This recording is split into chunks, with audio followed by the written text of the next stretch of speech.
वाञ्छाकल्पतरुभ्यश्च कृपासिन्धुभ्यैव च पतितानां पावनेभ्यो वैष्णवेभ्यो नमो नमः। अनंतकोटि वैष्णववृंद की जय। श्री श्री राधा दामोदर भगवान की जय। जगन्नाथ बलदेव सुभद्रा महारानी की जय। सीताराम लक्ष्मण हनुमान की जय। श्री श्री गौनिताई की जय। लक्ष्मी नृसिंहदेव भगवान की जय। प्रहलाद महाराज की जय।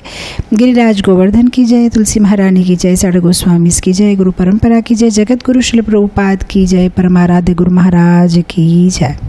हरे कृष्णा, हरि बोल। আমার অনেক ভালো লাগছে আপনাদের সমক্ষে আজকে কিছু কথা বলার সুযোগ পেয়েছি। আমার অনেক ইচ্ছা থাকে বাংলাতে ক্লাস দেওয়ার, কিন্তু আজ 2 মাস থেকে তো কোনো ভাষায় ক্লাস চলছে না। এখানে কিছু একটা স্কুল নিয়ে কিছু সমস্যা এসেছে। আমরা যে 12 বছর থেকে এখানে স্কুল চালাচ্ছি, সেই স্কুলটা আমাদের খালি করে নতুন বিল্ডিংয়ে আমরা শিফট হয়েছি। তো সেটা নিয়ে খুব বেশি কি বলে কাজের চাপ, আর হঠাৎ করে আমাদেরকে স্কুল শিফট করতে হলো। তো সাথে সাথে তো বিল্ডিং পাওয়া মুশকিল ছিল। তো অনেক কষ্ট করে আমরা এই অক্ষয় তৃতীয়াতে একটা ভালো বিল্ডিং পেয়েছি, আর সেখানে আমাদের পুরো স্কুল শিফটিং হয়েছে। তো লাস্ট 2 মান্থস থেকে ক্লাস দেওয়ার সময় নেই, একদম বিজি। এখন গিয়ে মানে স্কুলটা একটু সেট হয়ে গেছে। তো আমাকে টপিক প্রভু আজকে বলেছে বৈষ্ণব সদাচার। তো বৈষ্ণব সদাচার নিয়ে দেখি যত সম্ভব আমরা আজকে যতটুকু পারি, আবার কালকে কন্টিনিউ করব। তো আমি তো জানি না কি মানে কোন লেভেল ডিভোটিস আছে, নতুন ভক্তরা আছে না ইনিশিয়েটেড ডিভোটিস আছে, আমি কিছু ইনফরমেশন জানি না। আমি জেনারেলি একটা বৈষ্ণব সদাচার উপরে কথা বলবো। অবশ্য বৈষ্ণব সদাচার একটা এরকম টপিক আছে ভক্তি জীবনের কি বলে ভীতির মতন, ভীতি ফাউন্ডেশন। মানে সিনিয়র ডিভোটি হো, জুনিয়র হো, নতুন হো, অনেক বছর থেকে হো, আমরা প্রতি 1-2 বছরে এই বৈষ্ণব সদাচার টপিক নিয়ে যদি গম্ভীরে আলোচনা করি, ক্লাস শুনলে আমাদের একটা কি বলে রিফ্রেশ হয়ে যায় যে বৈষ্ণবের একটা আচার কিভাবে থাকতে হবে। পয়েন্টসগুলো খুব বেসিক আছে, কিন্তু অনেক সময় বেসিকেই ভুল হয়। আপনি দেখবেন না অনেক সময় ম্যাথস পরীক্ষাতে যারা ইন্টেলিজেন্ট স্টুডেন্টস ওরা প্রায় 100 আউট অফ 100 পায়, কিন্তু অনেক সময় যদি 94-95 পেয়েছেন, এটা না যে ওরা ফর্মুলা ভুলে গেছে, এটা না যে ওরা সাম করতে কিছু ভুল করেছে, মেবি জাস্ট বেসিক ক্যালকুলেশন, ও 2+2 কোথাও কিছু একটা ভুল হয়ে গেছে। সো এরকমে আমাদের ভক্তি জীবনের যে বেসিক প্রিন্সিপালগুলো মানে শুনতে খুবই বেসিক মনে হয়, খুবই মানে যে মনে হয় যেটা নতুন ভক্তজনে, কিন্তু ওখানে আমরা ভুল করি। আমরা বেশি বড় ভুল তো করি না। ভক্তি জীবনে আসার পরে এরকম কেউ না যে মাছ খেতে আরম্ভ করে দেবে কিংবা কোনো একটা কিছু বড় ভুল করবে। আমরা ছোট ছোট ভুলই করি। এই ছোট ছোট ভুলই আমাদেরকে অনেক সময় ভক্তিপথ থেকে দূরে নিয়ে চলে যায়, কিংবা আমরা ভক্তিপথে আগে যেতে পারি না। যেরকম একটা বিল্ডিংয়ে যদি ভিত্তিটা ভালো না থাকে, বিল্ডিংয়ের উপরে যতগুলো ফ্লোর হোক, কোনো দিন বেশি জোরে হাওয়া ঝড় বৃষ্টি হলে পুরো বিল্ডিং ভেঙে যাবে, কিন্তু ভিত্তিটা স্ট্রং থাকলে বিল্ডিংটা স্ট্রং থাকবে। সো আমাদের যে বেসিক প্রিন্সিপাল, যে একটা বৈষ্ণব এর কথাবার্তা, এই বৈষ্ণবটা কীভাবে কথা বলবে, কিভাবে চলবে, হাঁটবে, হাসবে, বলবে, খাবে, ঘুমাবে, এগুলো সব খুব ইম্পর্ট্যান্ট আছে। যদি ওখানে উইদাউট মিস্টেক যদি কেউ ভালোভাবে ব্যবহার করতে পারবে, তাহলে ভক্তি জীবনে আগে যেতে পারবে। বাকিগুলো সব কিছু ইজি আছে। ভজন কীর্তনে পার্টিসিপেট করা, ভালো প্রসাদ খাওয়া, ষোলমালা করা, ওটাতে এত কষ্ট না। কিন্তু বেসিক ভক্তির যে বেসিক প্রিন্সিপাল, যে অন্য ভক্তদের সাথে কিভাবে ব্যবহার করা, কিভাবে কথাবার্তা বলা, সেখানে অনেক সময় আমরা আমাদের পুরাতন হ্যাবিটস বাদ দিতে পারি না। যেহেতু অনেক জন্ম থেকে ওটা ক্যারি করে চলে আসছি, কেন এই যে শরীর আছে সেটা তো এইবারে এই জন্ম শেষ হলে এখানে ছেড়ে দেব, কিন্তু এই যে সূক্ষ্ম শরীরে যে মন বুদ্ধি অহংকার আছে, যেটা অনেক জন্ম থেকে সাথে নিয়ে আসছি, সেটার উপরে অনেকগুলো ইমপ্রেশন আছে। আর স্বভাব, আমাদের স্বভাব, ওগুলো চেঞ্জ করার উপরে খুব বেশি কাজ করতে হবে। যেহেতু এই ভৌতিক শরীর তো এখানেই ছেড়ে দেব, কিন্তু সূক্ষ্ম শরীর তো আমাদের সাথে যাবে। যখন পর্যন্ত গোলক বৃন্দাবন যাব না তখন পর্যন্ত ওটা গলবে না, ওটা আমাদের সাথে সাথে ঘুরতে থাকবে। তো সেটাকে পরিষ্কার করা, তার উপরে ভক্তকে খুব বেশি কাজ করতে হবে। তো আজকের আমাদের সাবজেক্ট হচ্ছে বৈষ্ণব সদাচার। বৈষ্ণব মানে বিষ্ণু ভক্ত কিংবা কৃষ্ণ ভক্ত। অবশ্য কৃষ্ণ ভক্তকে কৃষ্ণ বলা যায়, বিষ্ণু ভক্তকে বৈষ্ণব বলা যায়, কিন্তু আমরা জেনারেলি ভগবানের নাম হচ্ছে বিষ্ণু। বিষ্ণু মানে যে হচ্ছে সর্বব্যাপ্ত। তো সেই বিষ্ণুর যে ভক্তরা বৈষ্ণব, তাদেরকে বলা হয় বৈষ্ণব। বৈষ্ণবে সদাচার, সদ আচার, আচার মানে ব্যবহার, সদ মানে ভালো। সদকে ভালো ব্যবহার বলা যায়, কিংবা সদের আরেকটা অর্থ হবে সংস্কৃতে সদা, সর্বথা, সব সময়, সর্ব অবস্থাতে, প্রত্যেক সর্ব পরিস্থিতিতে একই রকম আচার করা। মানে ভক্ত মানে যে ভালো আচার করবে। আর সে ভালো আচারটা আজকে জুনে, কালকে জুনে, কোনো অনুষ্ঠানের জুনে, মন্দিরের জুনে না, সর্বথা সর্ব পরিস্থিতিতে যদি সেই রকম আচার করাকে বলে সদাচার কিংবা সত্য আচার। সত্য আচার মানে ভগবান হচ্ছে পরম সত্য। সে পরম সত্যকে পেতে জুনে কীরকম ব্যবহার করলে ওনাকে পাওয়া যাবে, সে ব্যবহারকে বলা হয় বৈষ্ণব সদাচার। মানে সত্য আচার করা, ভালো আচার করা। সো বৈষ্ণব সদাচার, এই বৈষ্ণব সদাচারের ব্যাপারে চৈতন্য চরিতামৃতমে খুব একটা সুন্দর ঘটনা। একবার সনাতন গোস্বামী যখন চৈতন্য মহাপ্রভুর সাথে দেখা করতে জন্য যায় তোতা গোপীনাথ মন্দিরে, তখন মহাপ্রভু ওনাকে জিজ্ঞেস করছে যে তুমি কিভাবে আসলে? তখন সনাতন গোস্বামী বলছে যে আমি সমুদ্র দিকে আসলাম। দুই দিকে যাওয়া যায়, সমুদ্র দিকে আসতে পারে কিংবা সিংহদ্বারম পার করে আসতে পারে। তো বলছে আমি ওই পাশে আসলাম। তখন চৈতন্য মহাপ্রভু বলছে যে দুপুরবেলা রোদে ওখানে বালুটা, সমুদ্র যে বালুটা খুব গরম, তো তুমি সেভাবে কেন আসলে? তুমি সিংহদ্বারম সামনে থেকে চলে আসতে পারতে। তখন সনাতন গোস্বামী বলছে যে না, এই দুপুরবেলার সময় পূজারীরা ভোগ ধরাতে যাবে ভগবানকে, তো ওরা কেন আমার মুখ দেখবে, কিংবা ভুল করে যদি আমার শরীরকে ওরা ছুঁয়ে নেবে, আমি একটা অধম, আমাকে ওরা কেন ছুঁবে কিংবা আমাকে কেন তাকাবে? সেজন্য আমি মানে ওই পাশে না হয়ে মানে একটু লং কটে আসলাম, সমুদ্র দিকে আসলাম। তখন চৈতন্য মহাপ্রভু একটা খুব সুন্দর শ্লোক উনি বলছেন, यद्यपि तुम्ही होय जगत पावन, तुम्हा स्पर्शे पवित्र होय देवमुनिगण, तथापि भक्त स्वभाव मर्यादा रक्षण, मर्यादा पालन होय साधुर भूषण। বলছে তুমি এত ভালো ভক্ত, তোমার স্পর্শে, তোমাকে দেখলে, তোমার কথা শুনলে দেব মুনিগণে মানে ওদের মুক্তি হয়ে যাবে কিংবা ওরা তরে যাবে, ওরা পবিত্র হয়ে যাবে। আর তুমি এভাবে কথা বলছো, কিন্তু তোমার যে কথাবার্তা, তোমার যে হাবভাব, তোমার যে ব্যবহার, সেটা হচ্ছে সাধুর আভূষণ, অলঙ্কার। মানে তোমার যে কি বলে বিনয়ী, তুমি যেভাবে বিনয়ী আছো, তুমি যেভাবে মর্যাদা রক্ষণ করছো, এটা হচ্ছে একটা সাধুর আভূষণ। আর তারপরে চৈতন্য মহাপ্রভু বলছে মর্যাদা লঙ্ঘনে লোক করে উপহাস, ইহা লোকে পর লোকে দুই হয়ে নাশ, মর্যাদা রাখিলে তুষ্ট কইলে মোরা মান। চৈতন্য মহাপ্রভু বলছে যে তুমি যে মর্যাদা রাখলে, তুষ্ট করলে, আমাকে আনন্দ দিলে তুমি, আর যারা মর্যাদা অতিক্রমণ করে, যারা মর্যাদা পালন না করে, তাদের ইহলোক পরলোক দুটোই গেল। তো যদ্যপি সনাতন গোস্বামীকে এসব কিছু করা দরকার নেই, উনি হচ্ছেন শুদ্ধ ভক্ত, তাও চৈতন্য মহাপ্রভু ওনাকে বলছে যে না, মর্যাদা পালন, তোমাকে ভালোভাবে ব্যবহার করতে হবে, যেহেতু ভালো আচরণ করা হচ্ছে একটা সাধুর আভূষণ, আর সেটা আমাকে খুশি দেয়। তো আমাদের জীবনের লক্ষ্য হচ্ছে ভগবানকে সন্তুষ্ট করা। আর ভগবান এখানে ক্লিয়ারলি বলে দিয়েছে যে আমাকে কীভাবে সন্তুষ্ট করতে পারবে?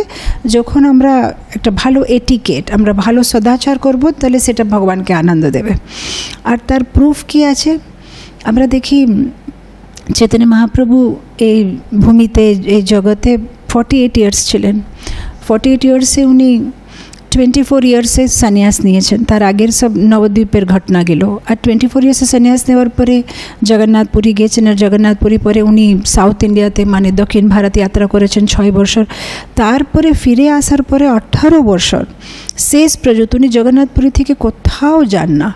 তো এখন আমাদের ভিতরে একটা প্রশ্ন আসতে পারে যে চৈতন্য মহাপ্রভু হচ্ছেন যুগাবতার, উনি যুগধর্ম হরিনাম সংকীর্তন প্রচার করতে এসেছেন। আর যখন দক্ষিণ ভারতে আর সব জায়গায় ঘুরে উনি যখন হরিনামের প্রচার করছে, প্রচারটা এত সুন্দর চলছে, উনি যেখানে যাচ্ছেন সেখানে সবাইকে ভক্ত বানিয়ে দিচ্ছে, যাকে ছুটছে তাকে ভক্ত বানিয়ে দিচ্ছে, যারা ওনার মুখ দেখছে কিংবা ওনার কথা শুনছে ভালো ভক্ত হয়ে যাচ্ছে। তাহলে প্রচারের কাজটা বন্ধ করে 18 বছর উনি জগন্নাথপুরীতে কেন থাকলেন? আরও প্রচার করলে আরও প্রচার হতে পারতো।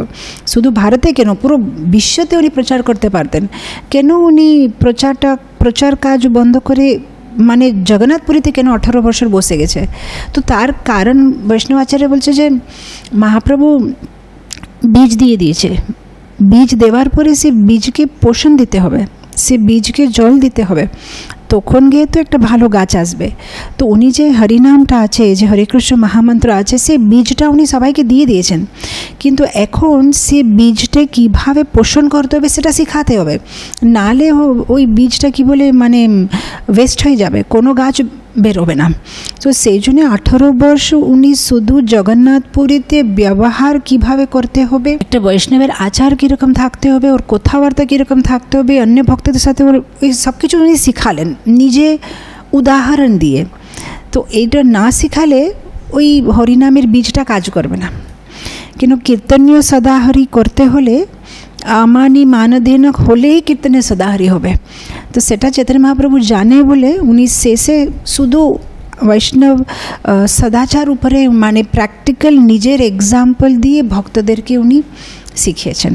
সো তার মানে আমাদের এই গৌড়ীয় সম্প্রদায়ে সবথেকে ইম্পর্ট্যান্ট হচ্ছে আচার, বৈষ্ণব সদাচার। কীভাবে আমরা কথা বলছি, কিভাবে আমরা বিচার করছি, কিভাবে হাঁটছি খাচ্ছি, অন্য ভক্তদের সাথে কিভাবে কাপড় বেশভূষা, কিভাবে তিলক লাগাচ্ছি, প্রত্যেকটা জিনিস চৈতন্য মহাপ্রভু অন্য ভক্তের সাথে ব্যবহার করে আমাদেরকে শিখিয়েছেন। আমাদের থেকে যারা বড় তাদের সাথে কিভাবে ব্যবহার করব, যারা একই আয়ু, যারা আমাদের থেকে ছোট, যারা আপনি দেখেন যদি চৈতন্য চরিতামৃতমে চৈতন্য মহাপ্রভু বিভিন্ন জাতি, বিভিন্ন বর্ণ আশ্রমের লোকের সাথে উনি মানে কি বলে যোগাযোগ কিংবা ব্যবহার করেছেন। আপনি দেখবেন একটা ক্ষত্রিয় রাজা প্রতাপরুদ্র মহারাজ, ওনার সাথে কীভাবে উনি ব্যবহার করে, একটা ক্ষত্রিয় সাথে, একটা ব্রাহ্মণ সাথে সার্বভৌম ভট্টাচার্য, একটা বৈশ্য কোলাবিচ শ্রীধর, উনি একটা বৈশ্য ছিলেন, একটা ব্রাহ্মণ, একটা বৈশ্য, একটা শূদ্র দুঃখী, শিবাস ঠাকুরের যে কাজ করার মেয়ে দুঃখী শূদ্র, তার সাথে কিভাবে ব্যবহার করতে হবে। কিংবা একটা গৃহস্থ, অদ্বৈত আচার্য হচ্ছেন একটা গৃহস্থ, নিত্যানন্দ প্রভু হচ্ছে একটা গৃহস্থের সাথে কিভাবে ব্যবহার করেছেন। কিংবা ব্রহ্মচারী রঘুনাথ ভট্ট, একটা ব্রহ্মচারীর সাথে কিভাবে ব্যবহার, একটা গৃহস্থের সাথে কিভাবে ব্যবহার, একটা বনপ্রস্থ সুবুদ্ধি রায়ের সাথে কিভাবে ব্যবহার করেছে, একটা সন্ন্যাসী প্রকাশানন্দ সরস্বতীর সাথে কিভাবে ব্যবহার করেছে, একটা আলাদা সম্প্রদায় বল্লভাচার্য, উনি একটা আলাদা সম্প্রদায়, ওনার সাথে কীভাবে ব্যবহার করেছে।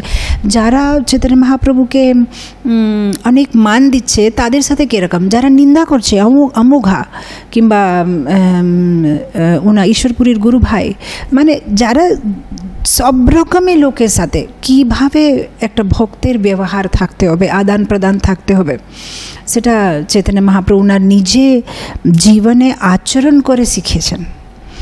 সো গৌর আমার বললে নাহি চলে, গৌরে আচার গৌরে বিচার করলে ফল ফলে। তো মানে যদি আমরা জাস্ট বলি যে আমরা চৈতন্য মহাপ্রভুকে মানি বললে হবে না। চৈতন্য মহাপ্রভু মানলে না, চৈতন্য মহাপ্রভু কী বলে গেছেন, চৈতন্য মহাপ্রভু কীভাবে আচরণ করেছে, সেটা আমাদেরকে আমাদের জীবনে সেটা আচরণ করে দেখতে হবে। গৌরে বিচার মানে চৈতন্য মহাপ্রভু যেটা ওনার যেটা বলার ছিল সেটা উনি শিক্ষাষ্টকমে দিয়ে দিয়েছে 8টা শ্লোকে। যে যেটা ওনার বিচার, যেটা উনি প্রচার করেছেন। আর ওনার আচারটা কত মানে দেখেন, উনি যেটা বলতে চাচ্ছিলেন সংক্ষিপ্তে বলে দিয়েছে, ছোট করে। আর উনি আচারটা মানে আমরা যদি ওটা শিখতে চাই, বিস্তারে অনেক জায়গাতে পাওয়া যাবে। চৈতন্য চরিতামৃতম আছে, কৃষ্ণদাস কবিরাজ গোস্বামী, কিংবা চৈতন্য ভাগবত আছে, বৃন্দাবন দাস ঠাকুর চৈতন্য মঙ্গল আছে, লোচন দাস ঠাকুর চৈতন্য চন্দ্রামৃত আছে, প্রকাশানন্দ সরস্বতী চৈতন্য চরিত মহাকাব্য আছে, মুরারি গুপ্তা, এরকম অনেক জায়গা থেকে আমরা চৈতন্য মহাপ্রভুর আচারের ব্যাপারে শিখতে পারবো। তো উনি আমাদেরকে তার মানে আচারের উপরে উনি জোর দিয়েছেন, যে একটা ভক্তের আচার, ভক্তের ব্যবহার, ভক্তের কথা, ভক্তের চলন হাঁটা, এটা খুব ইম্পর্ট্যান্ট আছে। সো ভক্ত, আর সেটা আমাদের ইম্পর্টেন্স দিতেই হবে। কেন? যদি আমরা সেটার ইম্পর্টেন্স না দেবো তাহলে বৈষ্ণব অপরাধ করে ফেলবো। বৈষ্ণব অপরাধ করে ফেললে আমরা ভাগবত ধামে যেতে পারবো না। যদি বৈষ্ণব সদাচার ভালো না থাকবো তাহলে আমরা ভক্তিতে আগে যেতে পারবো না, পতন হয়ে যাবে। যদি বৈষ্ণব সদাচার ভালো না থাকবো তাহলে আমাদের চেতনা, কনসিয়াসনেস ভালো থাকবে না। অন্য লোকের ভক্তিতে আমরা ডিস্টার্ব করব। আর আমাদের আচারটা ভালো না থাকলে অন্য লোককে ভক্তিতে প্রেরিত করতে পারবো না, উৎসাহিত করতে পারবো না।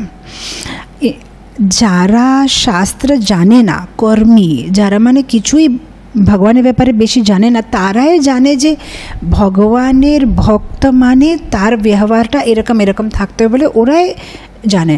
আপনি দেখেন, আমার মনে আছে আমরা একবার বিশাখাপট্টনম থেকে মায়াপুর যাচ্ছিলাম, তো সবাই ভক্তরা, মানে আমরা ট্রেনে মানে কীর্তন হচ্ছে, তো একটা ভক্ত আর একটা কোনো একটা কর্মীর সাথে কিছু একটা ঝগড়া হয়ে গেছে কোনো একটা সুটকেসের নিয়ে। তো সাথে সাথে ওর লোকটা বলেছে, আপনারা তো ভক্ত, আপনারাই রাগ করেন, আপনারাই এরকম ক্রোধ দেখাচ্ছেন। মানে যারা ভগবানের ব্যাপারে, শাস্ত্রের ব্যাপারে কিছু জানে না, তারাই মানে এরকম বলছে যে ভক্ত মানে যে ক্রোধ দেখাবে না, ভক্ত মানে যার কথাটা ভালো থাকবে, যার ব্যবহারটা ভদ্র থাকবে, ভালো থাকবে। তো কত ইম্পর্ট্যান্ট আছে যেন যদি আমরা নিজেকে বৈষ্ণব ভাবছি, কিংবা যদি আমরা নিজেকে ভক্ত ভাবছি, তার মানে আমাদের ব্যবহারটা কত মেপে কথা বলতে হবে, মেপে হাসতে হবে, মেপে আমাদের খুব সাবধান। যেহেতু আমরা ভগবানের প্রতিনিধিত্ব করছি, রিপ্রেজেন্টেশন। আজকে যদি আমরা কিছু করব তাহলে ভগবানের ভক্তরা এরকম বলে আমরা নাম পেয়ে যাব।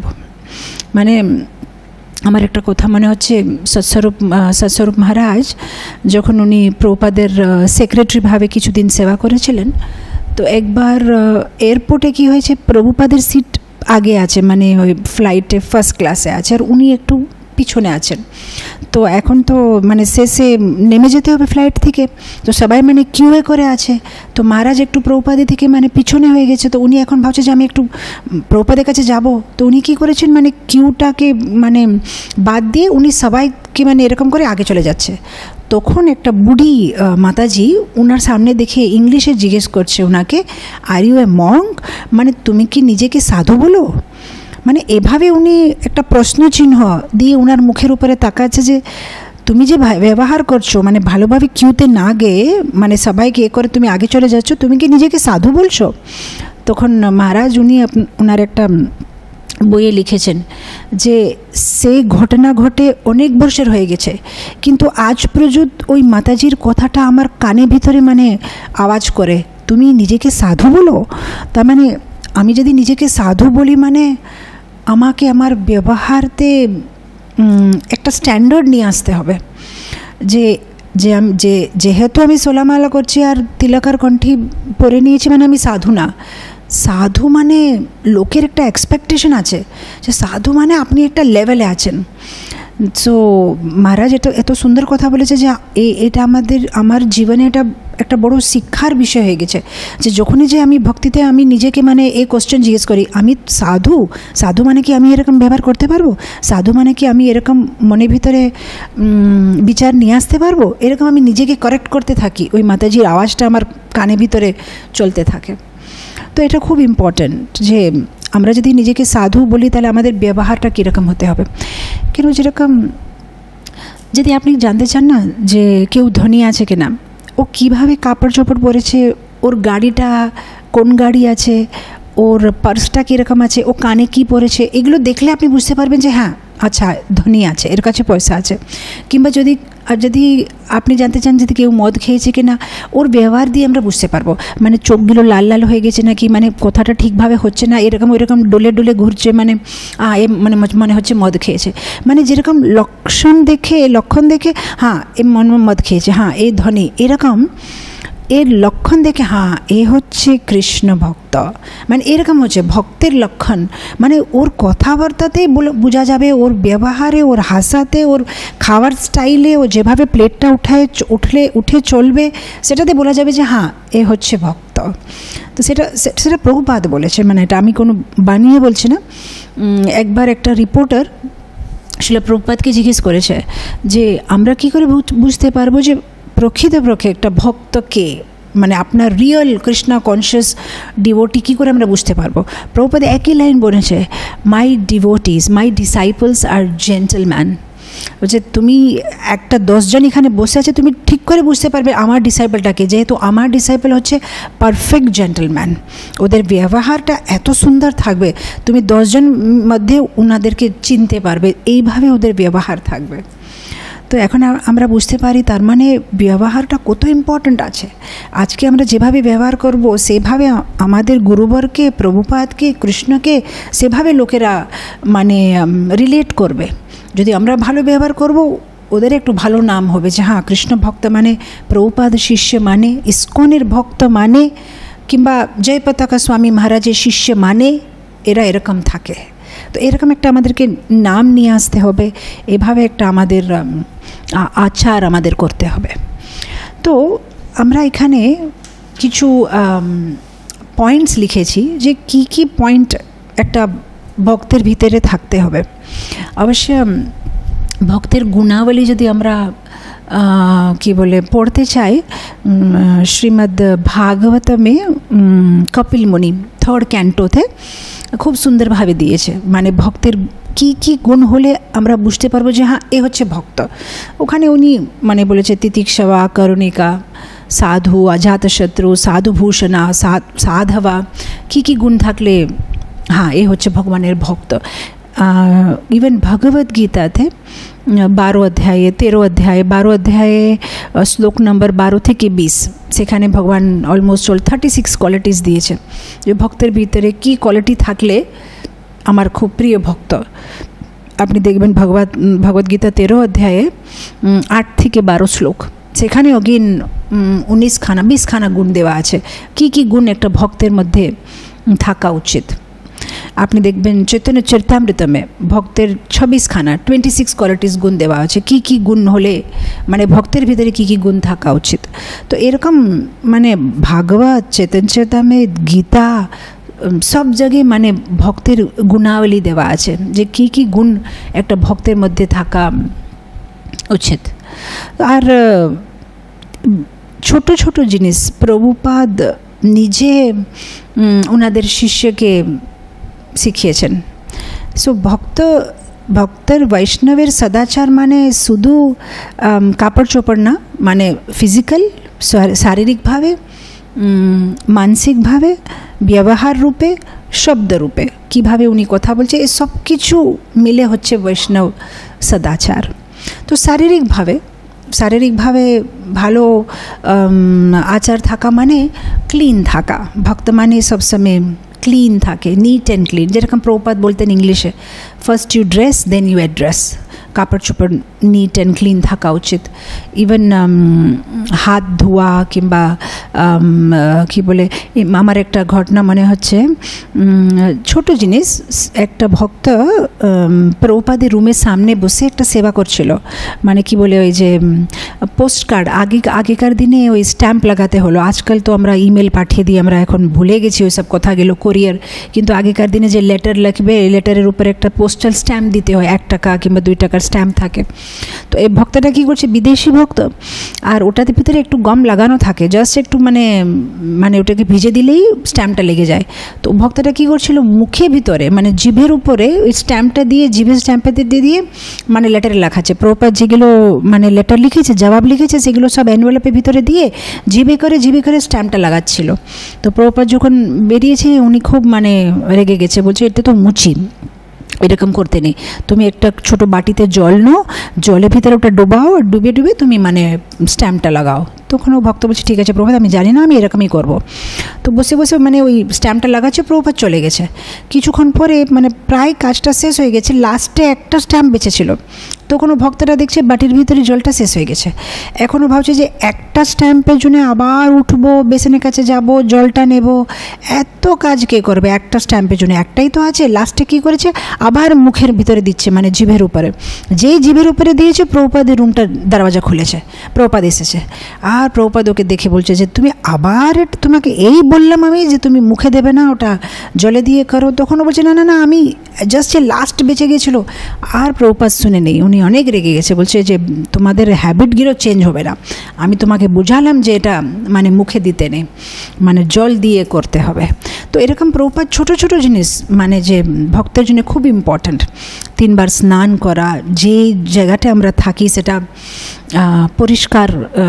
পরিষ্কার রাখা, ইভেন একটা বেডশিট কিংবা একটা পিলো কাভার কিংবা যেখানে আমরা থাকছি, এগুলো সব ভক্তের লক্ষণ। ইনফ্যাক্ট সকালে ঘুম থেকে ওঠার পরে যদি আমরা নিজের ব্ল্যাঙ্কেট কিংবা নিজের যে চাদর, যে বিছানাটা, সেটা আমরা যদি ফোল্ড করে না রাখি, তাহলে মানে এটা কি বলে, তামসিক, এটা হচ্ছে তামসিক। তো আমরা যখনই উঠি সাথে সাথে মানে আমাদের বিছানাটা, যে চাদরটা নিয়েছি, সেটা আমাদের ভাঁজ করে রাখতে হবে। আর সেই জায়গাটা যেখানে আমরা রাধা গোবিন্দ মহারাজের একটা ক্লাস শুনছিলাম, উনি বলছিলেন যে সাথে সাথে আমাদের উঠার পরে যে জায়গাটা আমরা আছি সেটা আমাদের পোছা দিতে হবে, মানে সাফ করতে হবে, তারপরে স্নান করতে যেতে হবে। মানে আমাদের পরিষ্কার, মানে যে পুরো রাতে যে ঘুম হয়ে গেছে, এখন এই পুরো ডেড সেলস, যে ডেড থাকে বডির ভিতরে কিংবা বাইরে, মানে সব কিছু মানে ক্লিন করে দিতে হবে, তারপরে গিয়ে স্নান করতে হবে। তো যতটুকু আমরা পারি মানে ওটাকে আমাদের ফলো করতে চেষ্টা করতে হবে। আর যদি আমরা ওই ব্ল্যাঙ্কেটটা ফোল্ড না করি, ব্ল্যাঙ্কেট কিংবা বিছানা, বেডশিট, সেটা যদি আমরা এরকম করে রেখে দিই, তার ভিতরে নেগেটিভ এনার্জি থাকে।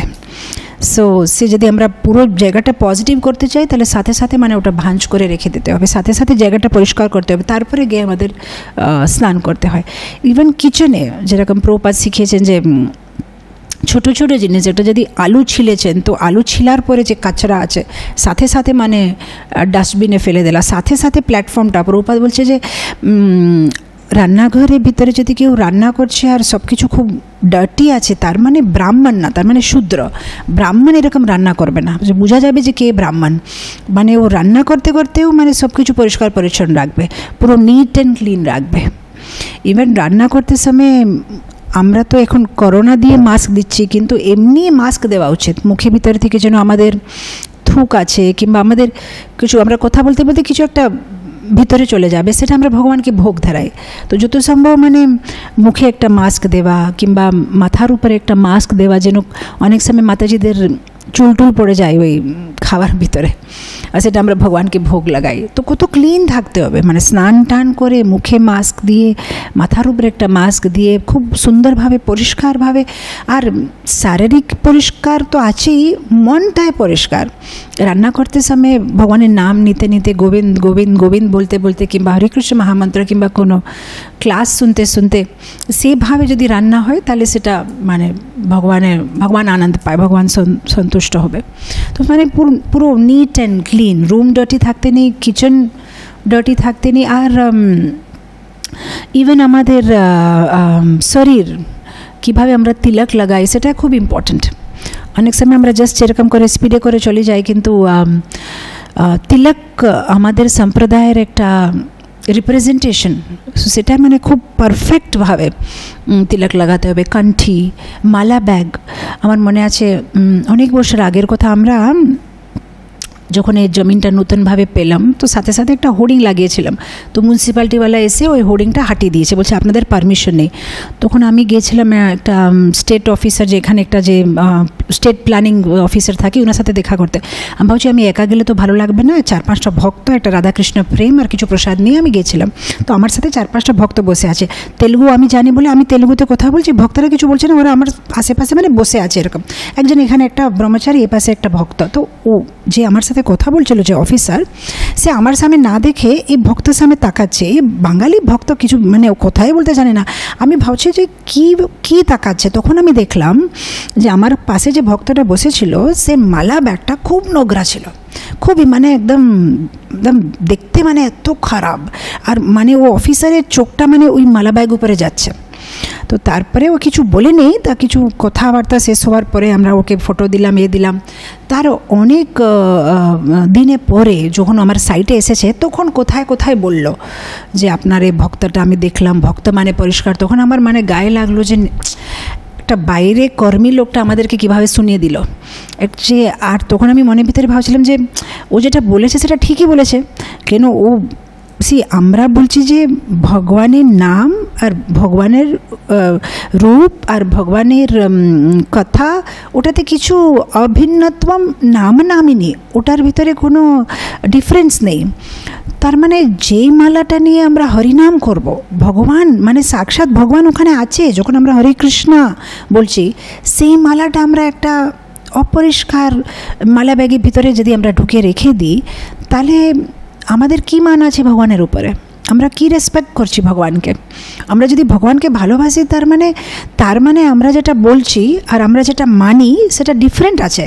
তার মানে আমরা শুধু কোথায় বলছি যে হ্যাঁ আমরা ভগবান, হরে কৃষ্ণ মহামন্ত্র হচ্ছে সাক্ষাৎ ভগবান, কিন্তু আমরা মানছি না। মানলে তো আমরা আমাদের মালাটা এত নোংরা মালা ব্যাগে রাখতেই পারবো না। আমাদের মালা ব্যাগটা আমাদের শাড়ি থেকে বেশি পরিষ্কার মালা ব্যাগ থাকতে হবে। ভালো সুন্দরভাবে মালা ব্যাগটাকে ধুয়ে ভালোভাবে মানে প্রেস করে নিটলি তার ভিতরে মালা রাখতে হবে। কিন্তু ওটা সাক্ষাৎ ভগবানকে যেখানে আমরা ইনভাইট করছি, যতবার আমি যে তুলসী মালা ধরে ভগবানের নাম নিচ্ছি, সে ব্যাগটা নোংরা থাকলে কি করে হবে? তো অনেক সময় আমরা বুঝতে পারি না, কিন্তু ছোট ছোট জিনিস বাইরের লোকেরা আমাদেরকে বলে ফেলে যে এরকম কেন আছেন। আর আমরা কি হয়ে আমরা একটা জিনিসই ভাবি, আমার 16 মালা হয়ে গেছে, আমার এটা হয়ে গেছে, আমি ক্লাস শুনছি, না, অনেক ছোট ছোট জিনিস আমাদেরকে ডিফাইন করে, আমাদেরকে ভক্ত বলে ডিফাইন করে। তো আমাদের মালা ব্যাগটা কীরকম আছে, আমাদের কণ্ঠিটা কীরকম আছে, আমাদের তিলকটা কীরকম আছে, আমাদের চুল টুল কীরকম আছে, নিট অ্যান্ড ক্লিন, আমাদের sari dhoti kurta neat and clean পরিষ্কার থাকতে হবে। সো এগুলো সব ছোট জিনিস কিন্তু খুব ইম্পর্ট্যান্ট। স্পেশালি ইভেন তিলক, আমাদের তিলক লাগানো কত ইম্পর্ট্যান্ট আছে। কেন আমার একটা কথা মনে হচ্ছে, ওই যে নিম্বার্ক সম্প্রদায়ে একটা ভক্ত ছিলেন হরি রায় বলেন, ওনার তিলকের উপরে এত বেশি কি বলে বিশ্বাস ছিল যে তিলক না হলে মানে তিলক ছাড়া উনি মানে একবার শ্বাস পর্যন্ত নেবেন না। মানে রাত্রি ঘুমাবার আগে তিলক লাগিয়ে ঘুমাবে, সকালে উঠার পরে এখানে অনেক সময় পসিনা হলে তিলকটা মিটে যাবে। তো একবার উনি তো রাজস্থানে থাকতেন, তো রাজস্থানে তো মরুভূমি থাকে। তো একবার কি হয়েছে, ওনার তিলকটা শেষ হয়ে গেছে, আর মাঝে শেষ হয়ে গেছে, মানে মরুভূমির মাঝে। এখন কি করবে? তো এখন বলছে তিলক নেই। তো মানে উনি তিলক নেই বলে এত আতুর হয়ে যাচ্ছে যে উনি ভগবানকে বলছে তাহলে আমি আমার দেহটা ত্যাগ করে দেবো, কেন তিলক না হলে কী করে থাকবো? তিলক না হলে আমি এত বেশি ওনার তিলকের উপরে আসক্তি। তখন ও মরুভূমির ভিতরে মানে উনি মানে মাটি খুঁজলে ওখান থেকে উনি গোপীচন্দন পেয়েছে, মানে ভগবান ওনার জন্য মানে এরকম অ্যারেঞ্জমেন্ট করে দিয়েছে। তো মানে কণ্ঠী আর তিলক হচ্ছে একটা ভক্তের আভূষণ। তো যত সম্ভব অবশ্যই অনেক সময় কিছু অফিসে মানে তিলক লাগানো পারমিশন নেই, তাহলে জল দিয়ে লাগানো যায়, কিন্তু এটা হচ্ছে ভক্তের একটা আভূষণ। তিলক আছে, কণ্ঠী আছে, ভালো কাপড় পরা আছে। তো এরকমই কথা বলা, এটাই খুব ইম্পর্ট্যান্ট। কীভাবে আমরা অন্য ভক্তের সাথে কথা বলছি, একটা হচ্ছে ভালো ক্লাস দেওয়া, আর একটা হচ্ছে নিজে জীবনে ভালো ব্যবহার করা, যেগুলো আমরা ক্লাসে বলছি। যেরকম কেশব কাশ্মীরি, উনি খুব ভালো ক্লাস দিতে পারতেন, মানে গঙ্গার উপরে 100খানা শ্লোক বানিয়ে দিয়েছে, কিন্তু ভগবান ওনাকে ভালোবাসেনি। দেবানন্দ পণ্ডিত খুব সুন্দর ক্লাস দিতেন, কিন্তু যখন শ্রীবাস ঠাকুর ওনার ক্লাসের ভিতরে ওনার ক্লাস শুনে মানে কাঁদছিলেন, তখন দেবানন্দ পণ্ডিত ওনাদের শিষ্যদেরকে পাঠিয়ে শ্রীবাস ঠাকুরকে ক্লাস থেকে বাদ দিয়ে দিয়েছে, যে ডিস্টার্ব করছে, অনেক বার ফেলে দাও। তখন ভগবান দেবানন্দ পণ্ডিতের উপর খুব রেগে গেছে। অবশ্যই তারপরে উনি বক্রেশ্বর পণ্ডিতের সেবা করে অপরাধ থেকে বেরিয়ে গেছে। কিন্তু মানে আমি বলছি যে ভালো কথা বললে ভগবানকে প্রসন্ন করা যাবে না, কিন্তু অন্য ভক্তের সাথে ভালো ব্যবহার থাকতে হবে। ব্যবহার না থাকলে ভগবান পছন্দ করবে না। যেরকম রূপকবিরাজ, উনি তো খুব সুন্দর ক্লাস দিতেন, কিন্তু রূপকবিরাজের ক্লাসে একবার কৃষ্ণপ্রিয়া ঠাকুরানী, মানে উনি এত ভালো ভক্ত যে উনি ক্লাস শুনলেও 1 মিনিটের জন্য ওনার জিহ্বাটা ভগবানের নাম না নিয়ে থাকতে পারে না। তো ক্লাস শুনতে শুনতে উনি মানে কৃষ্ণ নাম নিতে থাকবে। অ্যাকচুয়ালি ক্লাস শুনতে সময় জব করতে নেই, অ্যাকচুয়ালি জব করতে সময় জব করতে হবে, ক্লাস শুনতে সময় ক্লাস শুনতে হয়। ক্লাসের সময় যদি কেউ জব করছে মানে ভাগবতের অপমান করছে। তো মানে ক্লাস শোনার সময় মানে পুরো ধ্যান দিয়ে ক্লাস শুনতে হবে, আর জব করার সময় জব করতে হবে। কিন্তু কৃষ্ণপ্রিয়া ঠাকুরানী আলাদা স্টেজে আছে, আমাদের মতন না। উনি এরকম যে উনি জানে করে বলছে না, উনার জিহ্বাটা সবসময় 24 ঘন্টা কৃষ্ণ কৃষ্ণ নাম বলতেই থাকবে। তো উনি মানে স্টপ করতে পারছে না। তো রূপকবিরাজ ওনার উপরে খুব রেগে গিয়ে ওনাকে মানে অপমান করে দিয়েছে। তো যেহেতু ওনাকে অপমান করে দিয়েছে, রূপকবিরাজ পরের জন্মে একটা ভূত হয়ে গেছে। তো এরকম বৈষ্ণব সদাচারের মধ্যে হচ্ছে বৈষ্ণব ব্যবহার, কিভাবে আমরা অন্য ভক্তের সাথে কিভাবে ব্যবহার করছি, কিভাবে কথা বলছি, মুখে থেকে কীরকম কথা বেরোচ্ছে, সেটা খুব ইম্পর্ট্যান্ট আছে। মানে আমরা দেখছি যেরকম শৃঙ্গি মানে একদম রেগে গেছে স্বামী ঋষির উপরে। যখন পরীক্ষিত মহারাজ ওই সাপটা দিয়ে দিয়েছে, তখন শৃঙ্গি কীরকম রেগে গিয়ে নিজের কথাকে কন্ট্রোল না করতে পেরে ওই পরীক্ষিত মহারাজকে সাপ দিয়ে দিয়েছে। তো এরকম ভক্তমানে নিজের কথাকে কন্ট্রোল করতে শিখতে হবে। এটা একটা খুব ইম্পর্ট্যান্ট জিনিস। অনেক সময় না হতে পারে আমরা 64 মালা করতে পারবো, 64 রাউন্ডস করতে পারবো, প্রতিদিন মঙ্গলারতি যাব, কিন্তু কথার উপরে কন্ট্রোল নেই, যে কিছু বলে ফেলবো।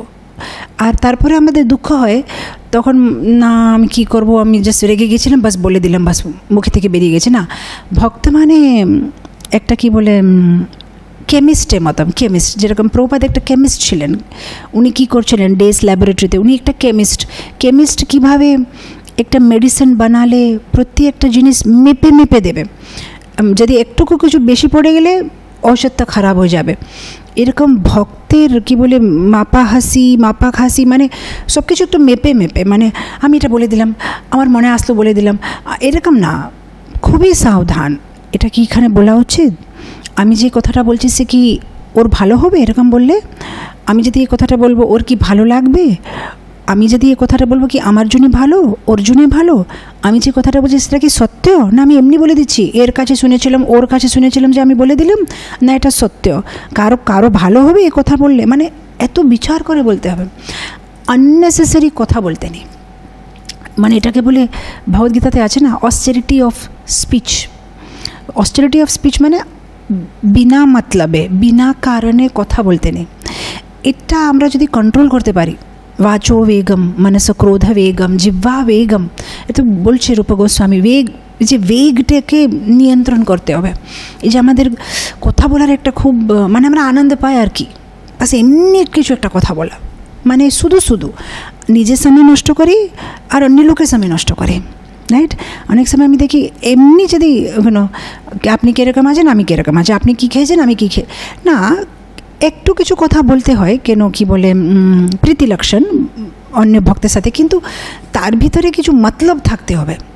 শুধু কথা বললে তার কোনো দাম নেই। যখন ভক্তের সাথে অনেক সময় যেরকম রূপ গোস্বামী বলেছে যে 6 রকমের যে আদান প্রদান আছে, আমরা কাউকে প্রসাদ খাওয়ালাম, কেউ আমাদেরকে ডাকলো প্রসাদ খাওয়ালাম, আমরা কাউকে গিফট দিলাম, ওরা আমাদেরকে গিফট দিল, আমরা কিছু কথা বললাম, ওদের কথা শুনলাম। সো এই কোন কথাটা শুনলাম সেটা খুব ইম্পর্ট্যান্ট।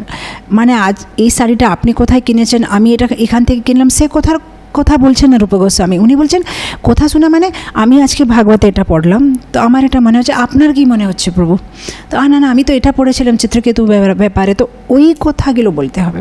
কিংবা মনের মধ্যে যদি আমার জব ভালো হচ্ছে না, আমি কী করব, সেই কথাগুলো বলতে হবে। তো এটা খুব ইম্পর্ট্যান্ট। আননেসেসারি কথা বলা, আননেসেসারি আর্গুমেন্ট করা। আমার মনে আছে আমরা একবার ট্রেনে যাচ্ছিলাম মায়াপুরে, তখন আমরা কীর্তন করছি ট্রেনে। তো একজন মাতাজি খুব রেগে গেছে, বলছে আপনি সকলে সকলে এরকম কীর্তন করলে হবে। তখন আমি অন্য কম্পার্টমেন্টে আছি, মানে আমি জাস্ট হাঁটে হাঁটে দেখছি সব ভক্তরা কী করছে, আর এখানে কীর্তন হচ্ছে। আরে মাতাজি রেগে যাচ্ছে, তো আমাদের ভক্তরা কীর্তন বন্ধ করছে না। তো আমি বললাম যে ছেড়ে তো, বন্ধ করো। বলছে মাতাজি আমরা হচ্ছে হরিনাম, গোলকের প্রেমধন, হরিনাম সংকীর্তন, ওর ভালো হবে, ও এখন রেগে যাচ্ছে, ও বুঝতে পারছে না, কিন্তু পরে ওর ভালো হবে, সেজন্য আমরা ওর কথা শুনছি না, আমরা করছি। আমি বললাম না না না, এক্ষুনি বন্ধ করো কীর্তন, এরকম করবে না। কেন হতে পারে আমরা ভাবছি যে ওর ভালো হবে, কিন্তু ব্যবহার জিনিসটা এরকম না যে কেউ আমাদেরকে দেখে বলে যে এরা কারো কথা শুনে না, এরা যেটা ইচ্ছা করে, এদের কোনো ম্যানার্স নেই, এরকম নাম নিয়ে আসতে নেই আমাদের সংস্থার জন্যে, ইসকনের জন্যে, প্রভুপাদের জন্যে। খুব কেয়ারফুল হতে হবে আমরা কীভাবে আননেসেসারি ওদের সাথে। তখন আমরা একটাই বললাম, আমি বললাম ঠিক আছে জোরে জোরে করবে না, তোমরা করো কীর্তন, ঠিক আছে করতালটা সাইডে রেখে দাও, একটু একটু করে করো, অন্য প্যাসেঞ্জারদের ডিস্টার্ব করবে না। ওদেরকে যদি তোমরা বুঝিয়ে বলতে পারো তাহলে ঠিক আছে, কিন্তু মানে ওরা ঘুমাচ্ছে সকালবেলা আর আমরা জানে করে এরকম করলে ওরা কোনোদিন ভক্তিতে আসবে না। আমাদের ছোট ছোট জিনিস কাউকে ভক্তিতে নিয়ে আসতে পারবে, আমাদের ছোট ছোট জিনিস কাউকে ভক্তি থেকে দূরে করে দিতে পারবে। ব্যবহার জিনিসটা এত ইম্পর্ট্যান্ট আছে, মানে যেভাবে আমরা বলি না ভালো প্রসাদ হলে ভক্ত বানাতে পারবো, ভালো ক্লাস দিলে ভক্ত বানাতে পারবো, ভালো, হ্যাঁ এরকমই ভালো ব্যবহার করলে আরও অনেক ভক্ত বানাতে পারবো। ক্লাসে থেকে বেশি হচ্ছে ব্যবহার, মানে ভাগবত ক্লাস দেওয়ার পরে যে আপনি আপনার যে ভাগবত ক্লাস চলে, মানে যেভাবে আপনি কথা বলেন, হাঁটবেন, সেটা অনেক ভক্ত বানিয়ে দেবে। কিন্তু যদি আমাদের ব্যবহারটা ভালো না থাকলে আমরা যতই ভালো ক্লাস দিই, ভক্তরা মানে কি বলে ভক্তিতে উৎসাহিত হবে না। ওরা বুঝে যাবে যে হ্যাঁ ক্লাসে অন্য কিছু বলছে, কিন্তু এমনি দেখলে তো অনেক মানে রেগে থাকে, ব্যবহারটা ভালো নেই, ভালোভাবে কথা প্রযোজ্য বলে না। তো মানে দুটোর একটা কি বলে ব্যালেন্স করতে হবে। তো আননেসেসারি আর্গুমেন্ট কারোর সাথে করতে নেই, ভক্ত মানে আননেসেসারি আর্গুমেন্টে যাবে না। এটা না যে ভক্ত কি বলে কম্প্রোমাইজ করবে না, কি বলে একটা কি আছে, প্রীতিপূর্ণ ব্যবহার আর যুক্তিপূর্ণ প্রচার। ব্যবহারটা প্রীতিপূর্ণ আর যুক্তিপূর্ণ প্রচার। এমনি কারোর সাথে ঝগড়া করে নিলাম, আমি ভক্ত বানাতে চাই মাতাজি সবাইকে, আমি ভক্ত বানাবো, না না, ব্যবহারটা প্রীতি থাকতে হবে, যুক্তিপূর্ণ, তোমাদের ভালো বিচার করে ইন্টেলিজেন্টলি প্রচার করতে হবে, এমনি এমনি না। যেরকম চৈতন্য মহাপ্রভু সার্বভৌম ভট্টাচার্যের সাথে 7 দিন কিছুই কথা বলেনি, ও যেটাই বলতে থাকছে, উনি খুব সুন্দরভাবে বিনয়ী হয়ে শুনছে। বিনয়ী হয়ে শুনে কি করেছেন, উনার হৃদয়টা জিতে নিয়েছে।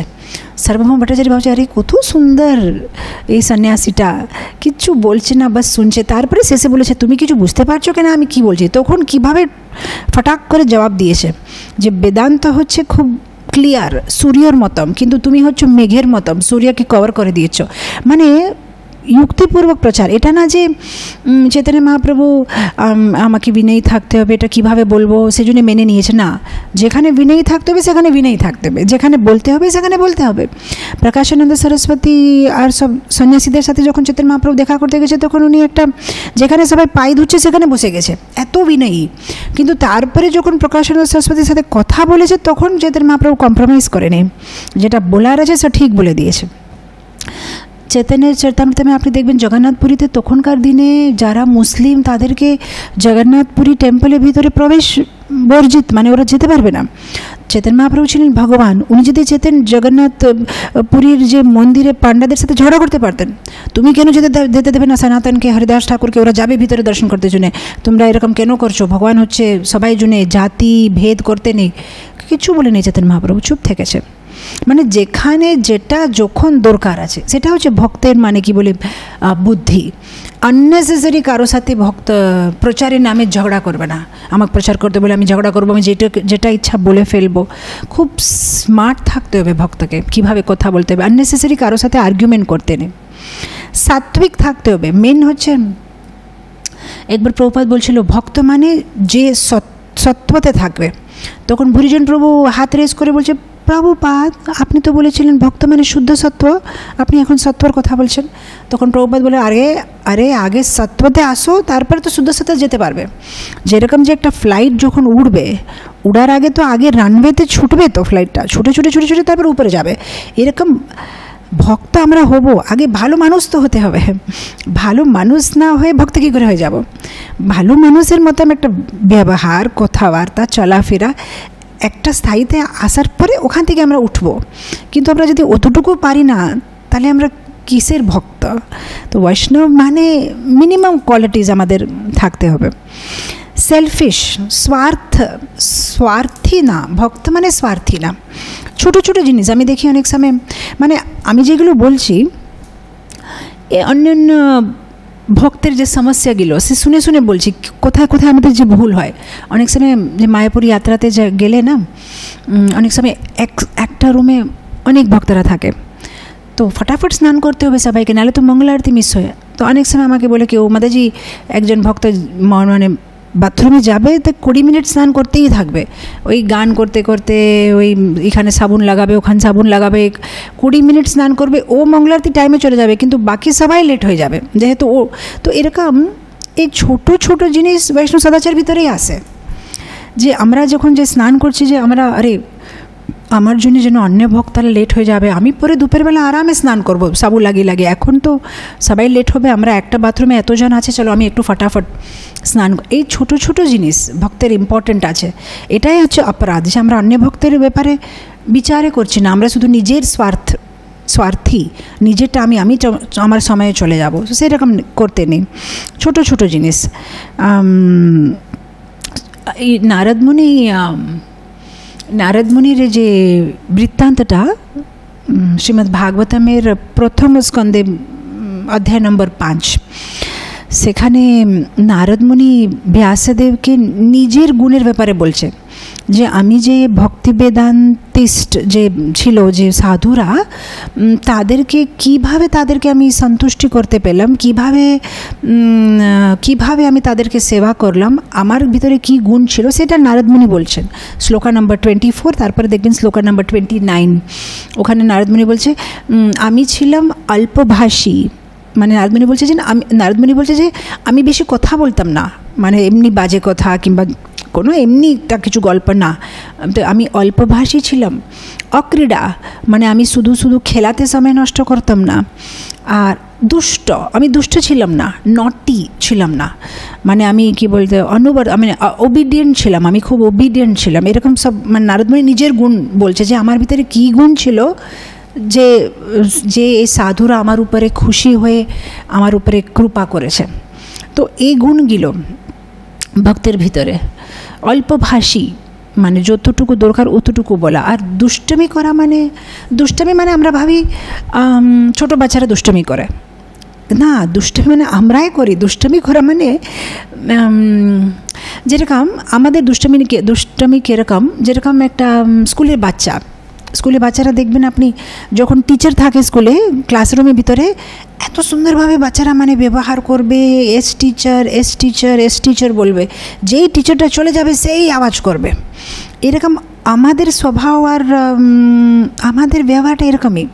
গুরু মহারাজের সামনে আমরা একরকম থাকি, অন্য বরিষ্ঠ বৈষ্ণবদের সামনে আমরা একরকমের কথা বলি, একরকমের কথাবার্তা, একরকমের হাসা, একরকম।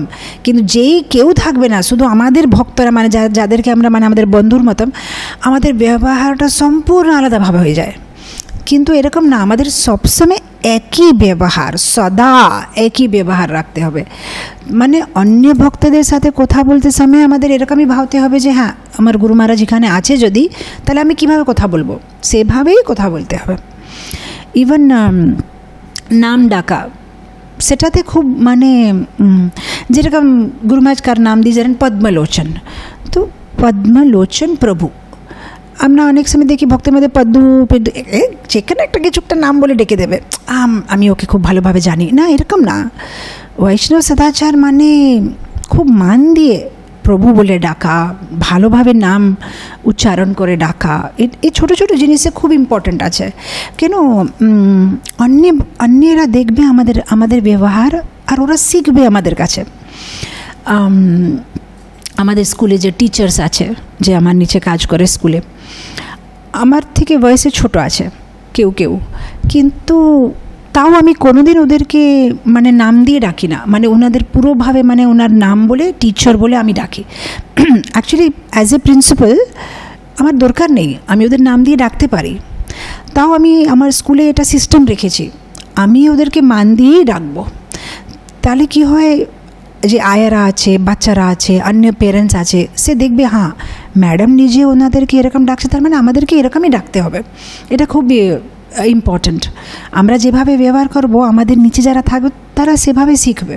তো সেই জন্য আমাদের খুব কেয়ারফুল থাকতে হবে। ইভেন নাম ডাকা, কাউকে কীভাবে আমরা মানে এই করছি, প্লুরাল আমি এটা বাংলাতে বলতে পারছি না, কিন্তু মানে যেরকম হিন্দিতে তু তা করে ডাকে সেরকম না, মানে সবাইকে মানে একটু আপনি বলে কথা বলা, এটা খুব ইম্পর্ট্যান্ট। ছোটো জিনিস কিন্তু এটা খুব ইম্পর্ট্যান্ট। তারপরে হচ্ছে ইভেন ছোটো জিনিস যেরকম প্রভুপাদ একবার বলছিলেন যে স্ল্যামিং ডোরস, মানে ধরেন আমি আপনার সাথে কিছু কথা বলতে আসলাম, তারপর আমি এখন আরেকটা রুমে যাব, আরেকটা ঘরে যাব, তো এই ঘর থেকে ওই ঘরে যাওয়ার পরে যখন ডোরটা, দরওয়াজাটা, সেটা আমি কীভাবে বন্ধ করছি সেটা দেখাবে আমার স্বভাবটা কীরকম, আমার লক্ষণটা কীরকম। যদি ঢাম করে দরওয়াজাটা মানে বন্ধ করে চলে গেলাম, মানে স্ল্যামিং বলে, যেটা ইংলিশে বলে স্ল্যামিং দ্য ডোর, মানে ঠুক করে একদম, সেটা প্রভুপাদ মানে অনেক রেগে যেতেন যে না, ডোরটা তুমি কীভাবে বন্ধ করছো সেটাই মানে তুমি ব্রাহ্মণ না শূদ্র বোঝা যাবে। মানে একটা ব্রাহ্মণ মানে ডোরটায় খুব সুন্দরভাবে বন্ধ করবে। তো এইসব ছোটো ছোটো জিনিস কিন্তু খুবই ইম্পর্ট্যান্ট। যে একটা দরওয়াজা যে আমরা বন্ধ করব সেটা আমাদের মানে সেটা দেখাচ্ছে যে আমরা কোন মোড়ে আছি, সত্ত্বা, রজস না তামস। সত্ত্বগুণে সব কিছু সত্ত্বগুণে থাকবে। একটা দরওয়াজা বন্ধ করা সত্ত্ব, একটা বসবো উঠবো সত্ত্বগুণে, একটা ফোনে কথা বলবো সেটা সত্ত্বগুণে, যে চিল্লে মানে কি বলে জোরে জোরে চিৎকার করে কথা বলা ফোনে, জোরে জোরে হাসা, মানে এটা আমি বানিয়ে বলছি না, এটা হরিভক্তি বিলাসে আছে, আপনি পড়তে পারবেন। ইভেন হাসিটা, স্পেশালি মাতাজিস যখন হাসবো, দাঁত দেখাতে নেই, এগুলো সব লেখা আছে কিন্তু মহাভারতে আছে। আর মানে আমি কিছু নিজে বানিয়ে বলছি না, সব কিছু আছে লেখা, মহাভারতে লেখা আছে যখন মাতাজিরা মানে হাসলে দাঁত যেন না দেখান, মানে এভাবে গ্রেসফুলি হাসতে হবে। আর যখন আমরা হাসবো এত জোরে হাসতে নেই যে 10 জন আমাদের সামনে দেখবে, এটা খুব প্লেজেন্টলি, মানে কেউ মনা করছে না, মানে আমরা আনন্দে মানে হাসতে পারবো, কিন্তু হাসিটা এরকম থাকতে হবে যেন অন্য লোকেরা ডিস্টার্ব, যেরকম দেখবেন অনেক লোক এরকম হাসবে যে পুরো মানে ওখানে সবাই ওদের সামনে তাকাবে, এত জোরে জোরে হাসবে।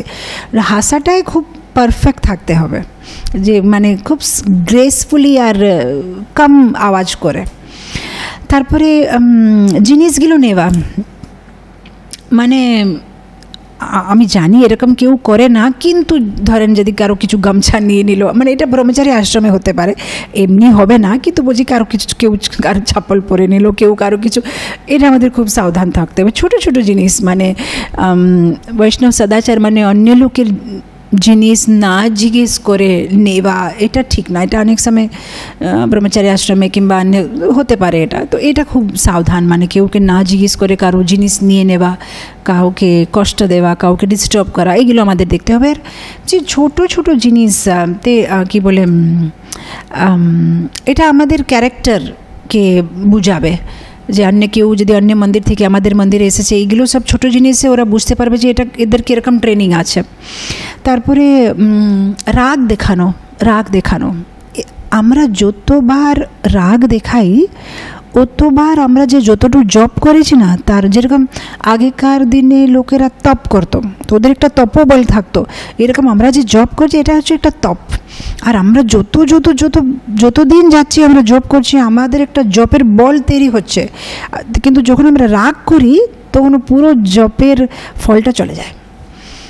তো রাগ করতে নেই। আমরা দেখি যে বিশ্বামিত্র এত তপস্যা করেছে, কিন্তু রম্ভার উপরে রাগ করেছে, পুরো তপবল শেষ।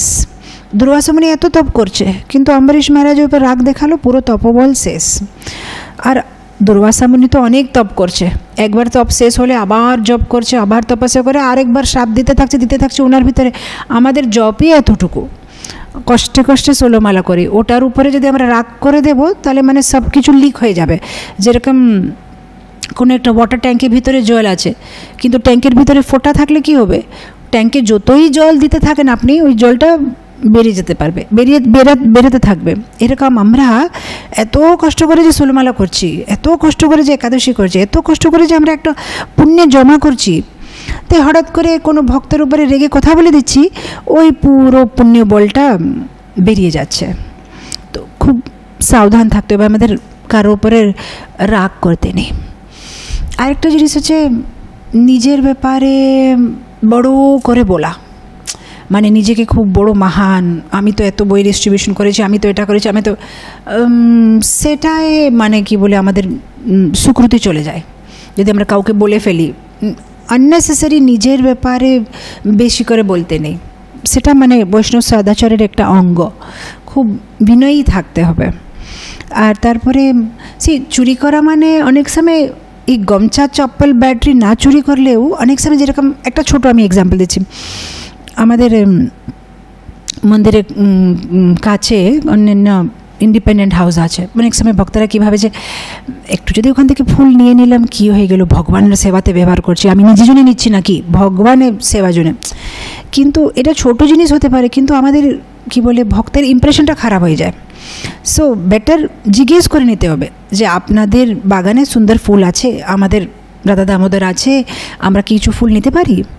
যদি ও বলবে না, যে না আমি দিতে চাই না, তাহলে আমাদের এটা না যে ভোরবেলা গেলাম আর কিছু ফুলটে নিয়ে আসলাম।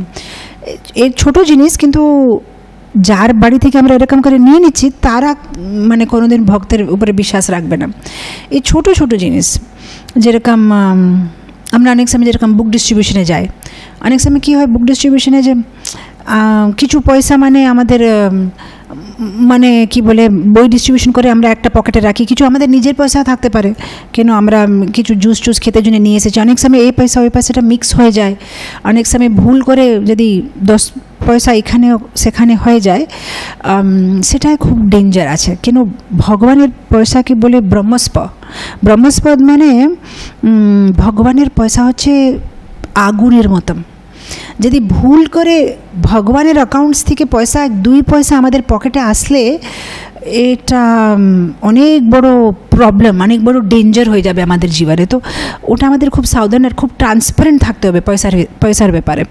অনেক সময় আমরা মন্দিরে ভালো জন্য হতে পারে, কিছু কিছু করতে পারি। যেরকম আমার মনে আছে আমি একবার কোথায় গেছিলাম, আমরা একটা মন্দিরে দর্শন করতে গেছি, সেখানে কোনো ভদ্রাচলমে কোনো ইস্কন মন্দিরের স্টল ছিল।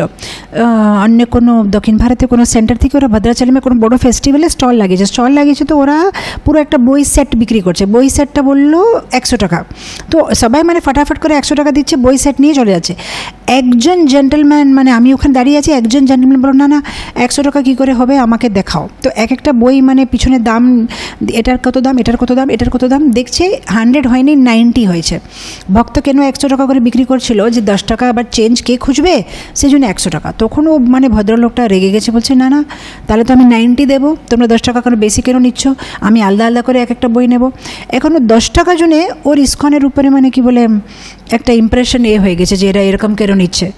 তার বদলে যদি বলে নিলে ভালো হতো। এরকম ছোট ছোট জিনিস, কমিউনিকেশন প্রবলেম, আমরা অনেক সময় ভাবি অতটুকু বলতে হবে না, কিন্তু অনেক সময় এই ছোট জিনিসই আমাদের ইমপ্রেশনটা খারাপ করে দেয়। তো খুব আমাদের সাবধান থাকতে হবে। তারপরে অহংকার করতে নেই, আর আন্ডারস্ট্যান্ডিং হতে হবে। যেরকম দুর্যোধন, ও কী করেছে, আমি কি বলে 5টা গ্রামে দেব না পাণ্ডবদেরকে, সব কিছু আমার নিজের, ওরা কী অসুবিধা, ওদের কী সুবিধা অসুবিধা, ওটা আমার দেখার দরকার নেই। এরকম ভক্ত হয়ে অবশ্যই আমাদের দুর্যোধনের মতো আমাদের কোনো নেই, কিন্তু ছোট ছোট জিনিসে আমরা অন্য লোকের সুবিধা অসুবিধা দেখি না, আমরা শুধু নিজের সুবিধা দেখি। তো বৈষ্ণব সদাচার মানে ছোট ছোট জিনিসে অন্য লোকের যদি আমাদের ব্যবহারের জন্য কষ্ট পাচ্ছে, আমাদের এটা সাবধান থাকতে হবে। সো এটা খুব ইম্পর্ট্যান্ট। অহংকার করতে নেই, আর কনসিডারেট, সেটাকে বাঙালিতে কী বলে, কনসিডারেট, অন্য লোকের কী কষ্ট হচ্ছে সেটার ব্যাপারে করা, কিংবা অন্য লোকের দুঃখটা বোঝা, অন্য লোকের কথাটা শুনতে জুনে কান দেওয়া। অনেক সময় আমরা কারো কথা শুনতে চাই না। জন্মাষ্টমীতে দোনা প্রসাদ হবে মানে দোনা প্রসাদ হবে, বাস আমি বলছি এটা, ফুল প্লেট প্রসাদ হবে না। না, অন্য ভক্তরা কী বলছে, ও ভক্ত কী বলছে, এ বলছে হালুয়া হলে ভালো হয়, এ বলছে না পুরি হলে ভালো হয়। মানে সবার কথাটা বৈষ্ণব সদাচার কিংবা ভালো আচার মানে সব ভক্তদেরকে নিজের একটা অভিপ্রায়, নিজের একটা ওপিনিয়ন রাখতে জন্য ওদেরকে একটু স্পেস দিতে হবে। এটা না যে আমি হচ্ছে সিনিয়র, আমি যেটা বলবো সেটাই হবে। যদি সবার কথা শুনে চললে সে টিমটা ভালো আগে যাবে। হ্যাঁ, তুমি কি বলছো, তুমি কি ভাবছো, চলো তাহলে সবাইকে নিয়ে আমরা একটু ভালোভাবে আগে যেতে পারবো। তারপরে হচ্ছে ভদ্রভাবে ব্যবহার করা। যেরকম আমরা দেখি চৈতন্য চরিতামৃতমে এই কেশব কাশ্মীরির যখন মানে হেরে যায়, তখন নিমাই পণ্ডিতের যে সব শিষ্যরা তারা মানে হাসছে জোরে করে কেশব কাশ্মীর উপরে। তখন মহাপ্রভু সবাইকে মানে বলছে না, হাসবে না কেউ, কেন হাসলে ওর অপমান করে দিলে ও কোনোদিন আর ভক্তি মার্গে আসবে না। কিন্তু ওর অপমান যদি না করলে তাহলে কী হবে, মহাপ্রভুর উপরে একটু ভালোবাসা হয়ে তারপরে ধীরে ধীরে ওনার কথাগুলো শুনে ভক্তি জীবনে আসবে। সো এরকমই আমাদের কারো উপরে হসা, ওটা আমাদের খুব সাবধান থাকতে হবে।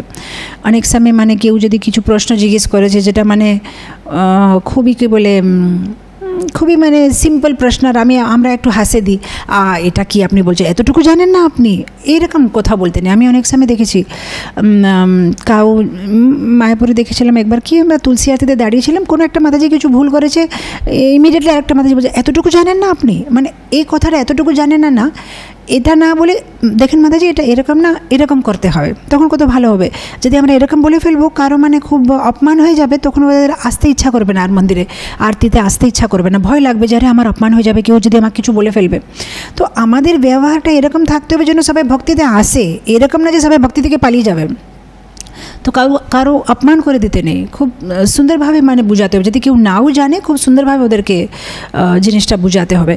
আর অনেক সময় কী হয়, ভক্তিতে আমরা যখন জব করতে আরম্ভ করি, আমরা একাদশী করি, আমরা সব কিছু ভক্তিশাস্ত্রী ভক্তিবৈভব করার পরে আমরা অন্য লোকের সামনে এরকম দেখি যেরকম যে এরা কিছুই জানে না, এরা পাপী, এরা কর্মী, এরা এরকম, এরা না, এরকম ভাব রাখতে নেই। কিন্তু সবাই এক না একদিন ভক্ত হবে। যেরকম প্রভুপাদ এক্সাম্পল দিয়েছেন না, আমের এক্সাম্পল, তো আমটা এখন কাঁচা আছে কিন্তু পাকা হবে। তো এখন বৈষ্ণব নেই, কিন্তু অ্যাকচুয়ালি সবাই তো বৈষ্ণব, কেন সবাই তো ভগবানের পার্ট অ্যান্ড পার্সেল, সবাই তো হচ্ছে ভগবানের অংশ। তো কিছুদিন পরে তো তো বৈষ্ণব হয়ে যাবে। তো আগে থেকেই মানে ওদেরকে মান দিতে হবে, সবাই সাথে ভালোভাবে কথা বলতে হবে। বাচো বিগম, আর নিন্দা, কারো নিন্দা শুনতে নেই। এটা খুব কী বলে একটা ইম্পর্ট্যান্ট বৈষ্ণবের লক্ষণ, কারো নিন্দা শুনতে নেই। আমার মনে আছে কি কিছু বছর আগে কোনো একটা মহারাজ ক্লাসে বলছিলেন যে আমি ইসকনে অনেক সন্ন্যাসী দেখেছি, কিন্তু হিজ হোলিনেস জয়পতাকা স্বামী মহারাজের একটা গুণ আমার খুব ভালো লাগে, উনি কোনো দিন কারো নিন্দা শুনে না। মানে আমরা তো আলাদা লেভেলে আছি, আমরা তো গুরু মহারাজের শিষ্য, কিন্তু যারা ওনার নিজে গুরু ভাই, যেরকম আমাদের গুরু ভাই গুরু বোনের মধ্যে অনেক সময় কিছু একটা মিসআন্ডারস্ট্যান্ডিং ঝগড়া কিছু হতে পারে, এরকম ওদের লেভেলে হতে পারবে, কিন্তু উনি বলছিলেন যে জয়পতাকা স্বামী মহারাজের স্বভাবটা এরকম, ও কারোর নিন্দা শুনতে চায় না, কোনো ভক্তের নিন্দা শুনবে না। যেরকম রঘুনাথ দাস গোস্বামী, উনি কোনো দিন, রঘুনাথ ভট্ট গোস্বামীর একটা কোয়ালিটি ছিল, কোনো দিন কারোর নিন্দা শুনবে না, কেউ যদি কিছু বলবে ওখান থেকে কান বন্ধ করে চলে যাবে। এটা হচ্ছে বৈষ্ণবের কোয়ালিটি। যদি কেউ কারো ব্যাপারে কিছু খারাপ বলছে, আমাদের কি হয়, খারাপ কিছু বললে আমাদের শোনার একটা খুব ইন্টারেস্ট আসে, মানে আসক্তি, আচ্ছা কী হয়েছে, তারপরে কী হয়েছে, তারপরে কী হয়েছে, মানে আমাদের একটা ইচ্ছা আছে কী হয়েছে, তারপরে ও ভক্ত কী করেছে। কিন্তু ওটা যদি আমাদের সাথে কোনো সম্বন্ধ নেই, তাহলে আমাদের ওটা শোনা দরকার নেই। যদি কিছু ইম্পর্ট্যান্ট আছে যে আমাদের কিছু, আমরা ম্যানেজমেন্টে আছি, শুনতে হবে, তাহলে আলাদা কথা।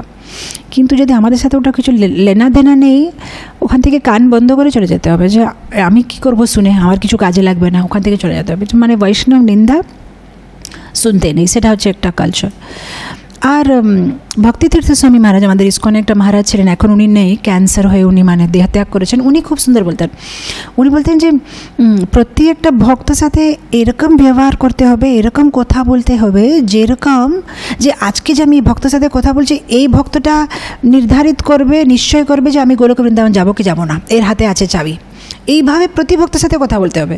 একটা পূজারি হোক, কিংবা একটা ঝাড়ু দেওয়ার লোক আছে, কিংবা একটা লিফটম্যান আছে, কিংবা একটা সিকিউরিটি ওয়াচম্যান আছে, যে আছে প্রতি ভক্তের সাথে এরকম কথা বলতে হবে যে এই নিশ্চয় করবে আমি গোলক বৃন্দাবন যাবো কি যাবো না, গোলক বৃন্দাবন যাওয়ার চাবি এর কাছে আছে।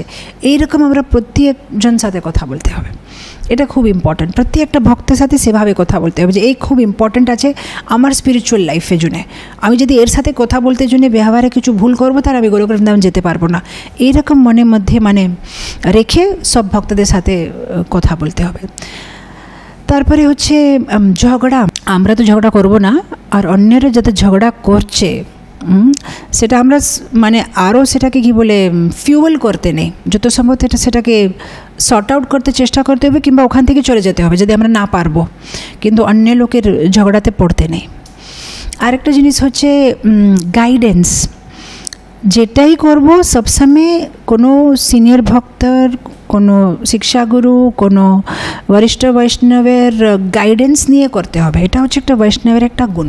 যেটাই হবে জিজ্ঞেস করে, প্রভু আমি এটা করছি, প্রভু আমি এটা করবো, তাহলে কি হবে, এটা করলে কি হবে, আমাদের হেল্প, আমাদের লাভ কি হবে, অহংকার আসবে না। আর কিছু ভুল হলেও আমরা প্রোটেক্ট হয়ে যাব, যেহেতু আমরা জিজ্ঞেস করে করেছি, তাহলে আমরা কি বলে সেফ। তো সবসময় বৈষ্ণবদের গাইডেন্স নিয়ে কাজ করতে হবে। আর ডোন্ট ফরগেট দি গোল। বৈষ্ণব যদি আমরা সবসময় মনে রাখবো যে আমাদের জীবনের উদ্দেশ্য কী, তাহলে আমরা ভালো ব্যবহার করতে পারবো। আমরা যেহেতু ভুলে যাই জীবনের উদ্দেশ্য, আমাদের সিচুয়েশন কীরকম আছে, যেরকম ধরেন আমরা এখান থেকে ট্রেনে কোথাও যাচ্ছি, অনেক সময় ট্রেনে পুরো দিনের ট্রিপ আছে, কাল সকালবেলা নামবো হাওড়াতে। এখন ট্রেনে আমরা কী হয়, আসক্ত হয়ে যায়, এটা আমার সিট, এটা আমার ফ্যান, এটা পরিষ্কার কেন নেই, এই বাথরুমটা কেন এরকম, এই গ্লাসটা উপর নিচে কেন হচ্ছে না। আমরা ভুলে যাই যে কালকে স্টেশন চলে আসলে আপনাকে নেমে যেতে হয়। কিন্তু অনেক সময় আমরা ট্রেনের ভিতরে এত ব্যস্ত হয়ে যাই, আপনি বিচার করে দেখেন যদি এরকম কিছু হয় যে ট্রেনে আমরা খুব বিজি হয়ে গেছি ঝগড়া করতে, তুমি আমার সিটে বসে গেছে, আর যে স্টেশনটা আমাদের নামার ছিল সেই স্টেশনটা চলেই গেছে, ট্রেনটা আগে চলে গেছে, তাহলে কী লাভ আছে। এরকম আমরা এখানে একটা জার্নিতে আছি, ট্রেনে আছি, আমরা যাব গোলক বৃন্দাবনে, কিন্তু রাস্তা মাঝে আমরা এর সাথে ঝগড়া করছি, ওর সাথে ঝগড়া করছি, আর অনেক সময় এই ঝগড়ার ভিতরে রেগে ট্রেন থেকে ঝাঁপ দিয়ে দিচ্ছি, ভক্তি জীবন থেকে দূর হয়ে যাচ্ছি। যেহেতু বৈষ্ণব সদাচার ভালোভাবে আচার করতে পারছি না, বৈষ্ণব অপরাধ করে নিচ্ছি, আর তারপরে ট্রেন থেকে ঝাঁপ দেওয়া ভক্তদের থেকে দূর হয়ে যাওয়া, ইস্কন থেকে দূর হয়ে যাওয়া, ভক্তের সঙ্গে থেকে দূর হয়ে যাওয়া। প্রভুপাদ সব কিছু করে দিয়েছেন। প্রভুপাদ ট্রেন রেডি করে দিয়েছে, ট্রেনের ভিতরে আমাদেরকে বসিয়ে দিয়েছে, প্রভুপাদ নিজে ট্রেনটা চালাচ্ছে, গোলক বৃন্দাবন নিয়ে যাচ্ছে, ট্রেনটা ভালোভাবে চলছে। জাস্ট কিছু কিছু অসুবিধা আছে ট্রেনের ভিতরে, যেরকম ট্রেনের কম্পার্টমেন্টটা ক্লিন নেই, ট্রেনে আমাদের আশেপাশে যারা বসে আছে তারা হতে পারে রাগী আছে, আমাদের সাথে ঝগড়া করছে, অনেক সময় কিছু কিছু অসুবিধা আছে, ফ্যান চলছে না। কিন্তু যদি আমরা এই কিছু কিছু অসুবিধাগুলো সহ্য করে নেব, তাহলে ট্রেনটা গোলক বৃন্দাবন চলে যাবে। কিন্তু আমরা সহ্য না করে, ঝগড়া করে, এ করে ও করে ঝাঁপ দিয়ে দিচ্ছি ট্রেন থেকে বাইরে, তো আর ভক্তি জীবন থেকে দূর হয়ে যাচ্ছে। তো একটুকু সহ্য করতে হবে। তো এরকম অনেক কিছু ছোট ছোট জিনিস আছে। মেনলি ভক্তদের প্রবলেম হয় রিলেশনশিপসে, অন্য ভক্তের সাথে সম্বন্ধ, সেখানে আমাদের খুব কি বলে খুব সমস্যাতে পড়ে যায়। সো অন্য ভক্তদের সাথে সম্বন্ধ, অনেক সময় আমরা অন্য ভক্তদেরকে ভুল বুঝি, সেটা একটা সমস্যা। আমার একটা ঘটনা মনে হচ্ছে, শ্রীমদ্ ভাগবতমে ক্যান্টো 4 একটা ঘটনা আছে, যেখানে ওই দক্ষ প্রজাপতি একটা ভালো যজ্ঞ করছে, আর যজ্ঞের ভিতরে খুব গ্র্যান্ড অনুষ্ঠান, আর যজ্ঞের করার পরে সবাই রেডি আছে, সব কিছু হয়ে গেছে, আর দক্ষ প্রজাপতি এন্টার করলে ব্রহ্মা আর ভগবান শিব ওরা দুজন বসে আছে, ওরা উঠে নেই, ব্রহ্মা উঠে নেই, কোনো অসুবিধা নেই, যেহেতু দক্ষ প্রজাপতির কি বলে বাবা, রাইট, ফাদার, কোনো সমস্যা নেই। কিন্তু ভগবান শিব হচ্ছে উনার কি বলে জামাই বাবু। তো এখন দক্ষ প্রজাপতি রেগে যায় যে ও কেন উঠেনি। তখন সাথে সাথে মানে ও চিৎকার করছে, এ দেখো এ শিবের কোনো ম্যানার্স নেই, কোনো কালচার নেই, একটা তো কাপড় চপড় দেখো কীরকম পরে আছে, সবসময় ভস্ম টস্মা লাগাচ্ছে, আর পুরো সভাতে মানে শিবের কি বলে অপমান করে তারপরে ভগবান শিব ওখান থেকে চলে যায়। এখন এই যে ছোট্ট একটা ঘটনা যদি আমরা দেখি মানে বৈষ্ণব সম্বন্ধের ব্যাপারে কীভাবে আমাদের জীবনে এরকমই হয়, এখানে ভগবান শিব মনের মধ্যে ভাবছে আমি উঠে ওনাকে সম্মান দিয়েছি কি না সেটা এত ইম্পর্ট্যান্ট, যজ্ঞ হচ্ছে ইম্পর্ট্যান্ট, ভালোভাবে যজ্ঞ হয়েছে কিনা সেটা দেখতে হবে, আমি উঠেছি কি না অত ইম্পর্ট্যান্ট কী আছে। কিন্তু দক্ষ প্রজাপতি ভাবছে ঠিক আছে যজ্ঞ হলো না হলো, কিন্তু এত বড় যজ্ঞ হওয়ার পরে যদি আমার নিজে জামাইবাবু আমার অপমান করে দিয়েছে তাহলে এত বড় যজ্ঞ করে কী লাভ হলো। এখন দেখেন দুইজন একটাই ঘটনাকে অন্যান্যভাবে বিচার করছে। ইনি ভাবছেন এত বড় যজ্ঞ, কিন্তু এ দেখো আমার অপমান করে দিল, যজ্ঞ করে লাভ কি হলো। ভগবান শিব ভাবছে এত সুন্দরভাবে যজ্ঞ যখন হয়ে গেল, আমি উঠেছি কি না উঠেছি ওটা কি ইম্পর্ট্যান্ট আছে। এরকম ভক্তি জীবনে যখন আমরা অন্যান্য ভক্তদের সাথে থাকি, যে জিনিসটা আমাদের জন্য ছোট হতে পারে অন্য ভক্তের জন্য আদি ওটা খুব বড় জিনিস, সেজন্য ওনাদের গায়ে লাগছে। আর আমরা ভাবছি এত ছোট জিনিসের জন্য এত বড় মানে এ করার কী দরকার আছে। যেরকম আমি একটা ছোট এক্সাম্পল দিচ্ছি, অনেক সময় আপনি দেখবেন এখন তো কিছুদিন কোভিড ছিল, তো মানে কোনো অনুষ্ঠান ভালোভাবে হয়নি, সব তো জুমে হয়েছে। ধরেন এখন 2 বছর কারো সাথে দেখা হয়নি, এখন 2 বছর পরে সবাই ধরেন একটা অনুষ্ঠানে এক দোষের সাথে দেখা হয়েছে। এখন একজন মাতাজি আরেকজন মাতাজিকে দেখে হে হরি বল, অনেক দিন পরে আপনাকে দেখা হলো, মানে একদম ওকে জুড়ি নিয়ে খুব খুশি হচ্ছে। আর এই মাতাজি মনের মধ্যে ভাবছে যে আমরা ভগবানের দর্শন করতে এসেছি না, এরকম আমরা নিজে নিজে এক দুসরাকে জুড়ি নিচ্ছি, আগে ভগবানকে দেখি, আরতির সময় তো জোরে জোরে হরিবোল করার কী দরকার আছে। হতে পারে এই মাতাজিটা ভাবছে যে এতদিন পরে দেখা হলে ঠিক আছে আমরা এসেছি আরতিতে, আগে একবার আমরা এক দুসরার সাথে কথা বলি, 2 বছর হয়েছে দেখা হয়নি। এখন ভুল কারো না, একজনের স্বভাবটা এরকম আছে, উনি ভাবছে যে এত পরে আরতির পরে কথা বলবো, এখন কথা বলার দরকার আছে। একজন ভাবছে যে আরে আরতি পর্যন্ত আমি ওয়েট করতে পারছি না, এতদিন পরে যে দেখা হলো আগে জুড়ি নিয়ে নেব। এখন কারোর উপরে রাগ নেই, স্বভাবটা আলাদা আলাদা আছে। আর ওর জন্য এটা ইম্পর্ট্যান্ট আছে, ওর জন্য এটা ইম্পর্ট্যান্ট আছে। যেরকম দক্ষ প্রজাপতি জন্যে যজ্ঞটা ইম্পর্ট্যান্ট না, ও শুধু নিজে মানে শো অফ করতে চাচ্ছিল যে আমার কাছে কত ধন আছে, আমি বড় বড় যজ্ঞ করতে পারি। উনি যজ্ঞ করেছেনই সবাইকে দেখাতে জন্য যে আমি কত বড় লোক, কিন্তু আমার জমাই আমাকে মান দেয়নি বলে ওর পুরো অপমান হয়ে ওর দুঃখী হয়ে গেছে। আর ভগবান শিবের জন্য মান অপমান কিছু না, ভগবানের যজ্ঞ হয়েছে সেটাই বড় কথা। তো এরকম আমাদের সাবধান থাকতে হবে অন্য লোকের ইমোশনস, অন্য লোকের কি বলে ইংলিশে নিড, ওদের কী দরকার আছে। অনেক সময় অন্য লোকের আরে কিছু চাই না আছে, আমরা অন্য কিছু চাচ্ছি। সেজন্যে কমিউনিকেশন, কথা বলা খুব ইম্পর্ট্যান্ট আছে। এটা ভক্তদের মধ্যে হতে পারে, গৃহস্থাশ্রমে হতে পারে, একটা হাজব্যান্ড ওয়াইফের ভিতরে, একটা স্বামী স্ত্রীর ভিতরে মধ্যে এটা হতে পারে যে আমরা এক দুসরাকে বুঝতে পারছি না, ও কী চাচ্ছে আমার কাছে থেকে, আমি কী চাচ্ছি ওর কাছে থেকে, এটা কোথায় হয় না। যেরকম ইউরোপে একটা ফেমাস ঘটনা, তার উপরে হোয়াটসঅ্যাপে একটা স্টোরি এসেছিল যে কীভাবে 25 বছর হয়েছে একজন হাজব্যান্ড ওয়াইফে বিয়ে হয়ে, আর তো ওখানে তো ওরা মানে ইউরোপে মানে তো ওরা কেক খায়, মানে সকালবেলা কেক খায়। তো কেকের যে সফট ভাগটা সেটা প্রতিবারে সে স্ত্রীটা তার স্বামীকে মানে উপরে ভাগটা দিয়ে ওই যে নিচে যে মানে একটু মানে শক্ত থাকে সে খেত। 25 বছর পরে ওর হাজব্যান্ড বলেছে যে তুমি প্রতিবারে আমাকে এই উপরেরটা দিয়ে দিচ্ছ, কিন্তু আমার উপরেরটা ভালো লাগে না, কমপক্ষে আজকে একদিন আমি নিচেরটা খাবো যেটা একটা শক্ত করে। তখন ওর বউটা অবাক হয়ে গেছে, বলছে আরে আমাকে নিচের ভাগটা ভালো লাগে না, আমার উপরেরটাই ভালো লাগে, আমি 25 বছর আপনার জন্য স্যাক্রিফাইস করলাম, আপনার জন্য দিলাম, কিন্তু এ বলছে যে তুমি আমাকে জিজ্ঞেস কেন করলে না, আমাকে ভালো লাগে না, আমাকে তো নিচেটাই ভালো লাগে। মানে এক দুসরের সাথে কথা বলেনি বলে মানে কাজটা উল্টা হয়ে গেছে। সো কমিউনিকেশন খুবই দরকার আছে। তো এখানে কি হয়েছে ঘটনাতে, দক্ষ প্রজাপতি যজ্ঞতে ভগবান শিব তারপরে ওখান থেকে উঠে চলে গেছে। এখন আর কি বলবো, যখন আমার ব্যাপারে এরকম সব কিছু বলছে উনি ওখান থেকে চলে গেছে। অনেক সময় আমাদের সাথে এরকম হয়, যদি কেউ আমাদের উপরে রেগে গেছে, প্রত্যেকটা জায়গা থেকে আমরা এরকম উঠে চলে যেতে পারি না। অনেক সময় আমাদেরকে ওখানেই বসে সে সমস্যার সমাধান করা ভালো। অনেক সময় আমি দেখি ভক্তদের মধ্যে কোনো কারণে যে ঝগড়া হয়ে গেছে, ওরা এক দুসরের সাথে কথা বলতে বন্ধ করে দেয়। কথা বলতে বন্ধ করে দেয়, 1 মাস 2 মাস 6 মাস কথা বলে নেই, তারপরে আবার কথা বলতে আরম্ভ করবে। এটা ভালো লক্ষণ না। যখন কারোর সাথে কিছু হয়েছে সাথে সাথে তার সমাধান করা ভালো। যদি সেটা মনের ভিতরে রাখবে তাহলে কি হবে, মনের ভিতরে ওটা বীজের মতন থাকবে, তারপরে ছোট একটা গাছ হবে, তারপর গাছের ফল আসবে। আর ফলটা কীরকম ফল আসবে? হেট, দ্বেষের ফল আসবে। তখন 6 মাস পরে কথা বললেও সে তার উপরে যে দ্বেষটা সেটা মানে ঘট হয়ে যাবে। সো এটা কোনো দিন করতে নেই। কোনো একটা সমস্যা হলে সাথে সাথে সেদিনে না তারপরে দিনে কথাবার্তা বলে এক দুসরাকে জুড়ে নিয়ে সেটা শেষ করে দিতে হবে। নাহলে সেটা মনের ভিতরে রেখে রেখে ওটা ঘট হয়ে যায়। আর সেইগুলো নিয়ে যদি মনটা ভর্তি হয়ে যায় তখন ভালোভাবে জপ হয় না।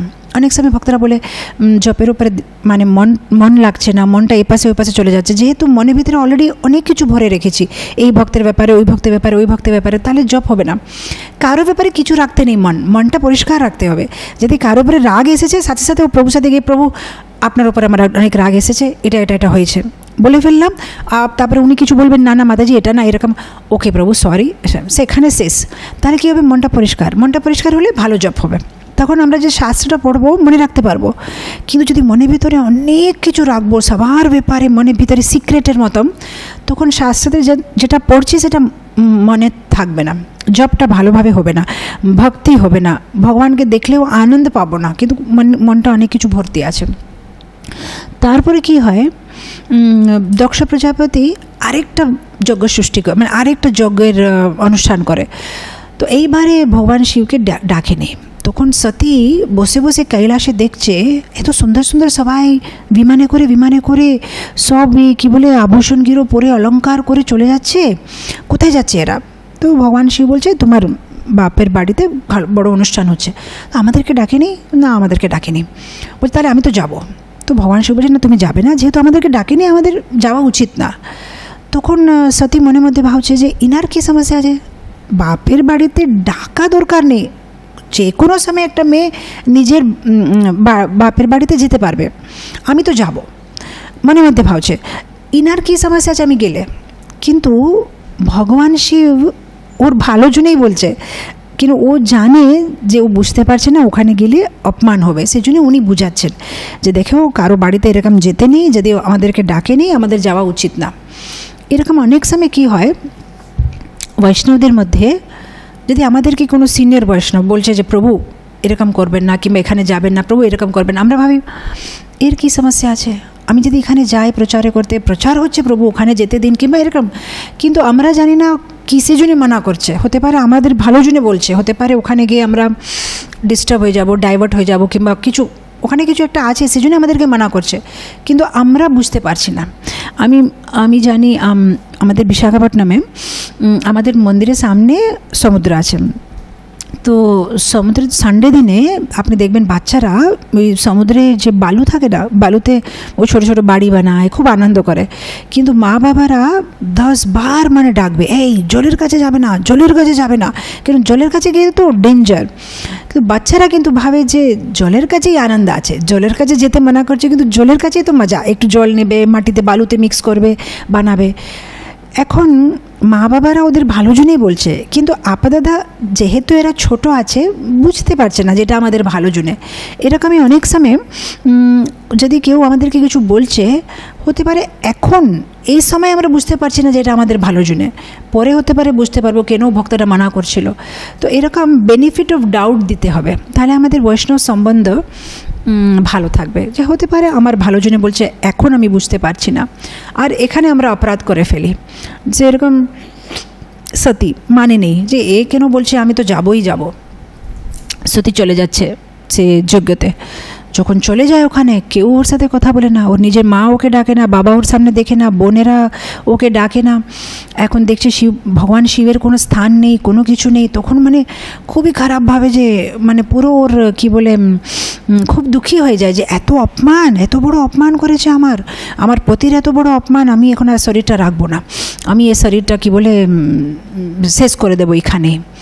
এখন অনেক সময় কী হয়, বাইরের লোকেরা আমাদের অপমান করলে আমাদের এত খারাপ লাগে না, নিজের লোকেরা যখন আমাদের সাথে কথা বলে না আর অপমান করলে ওটা খুব গায়ে লাগে।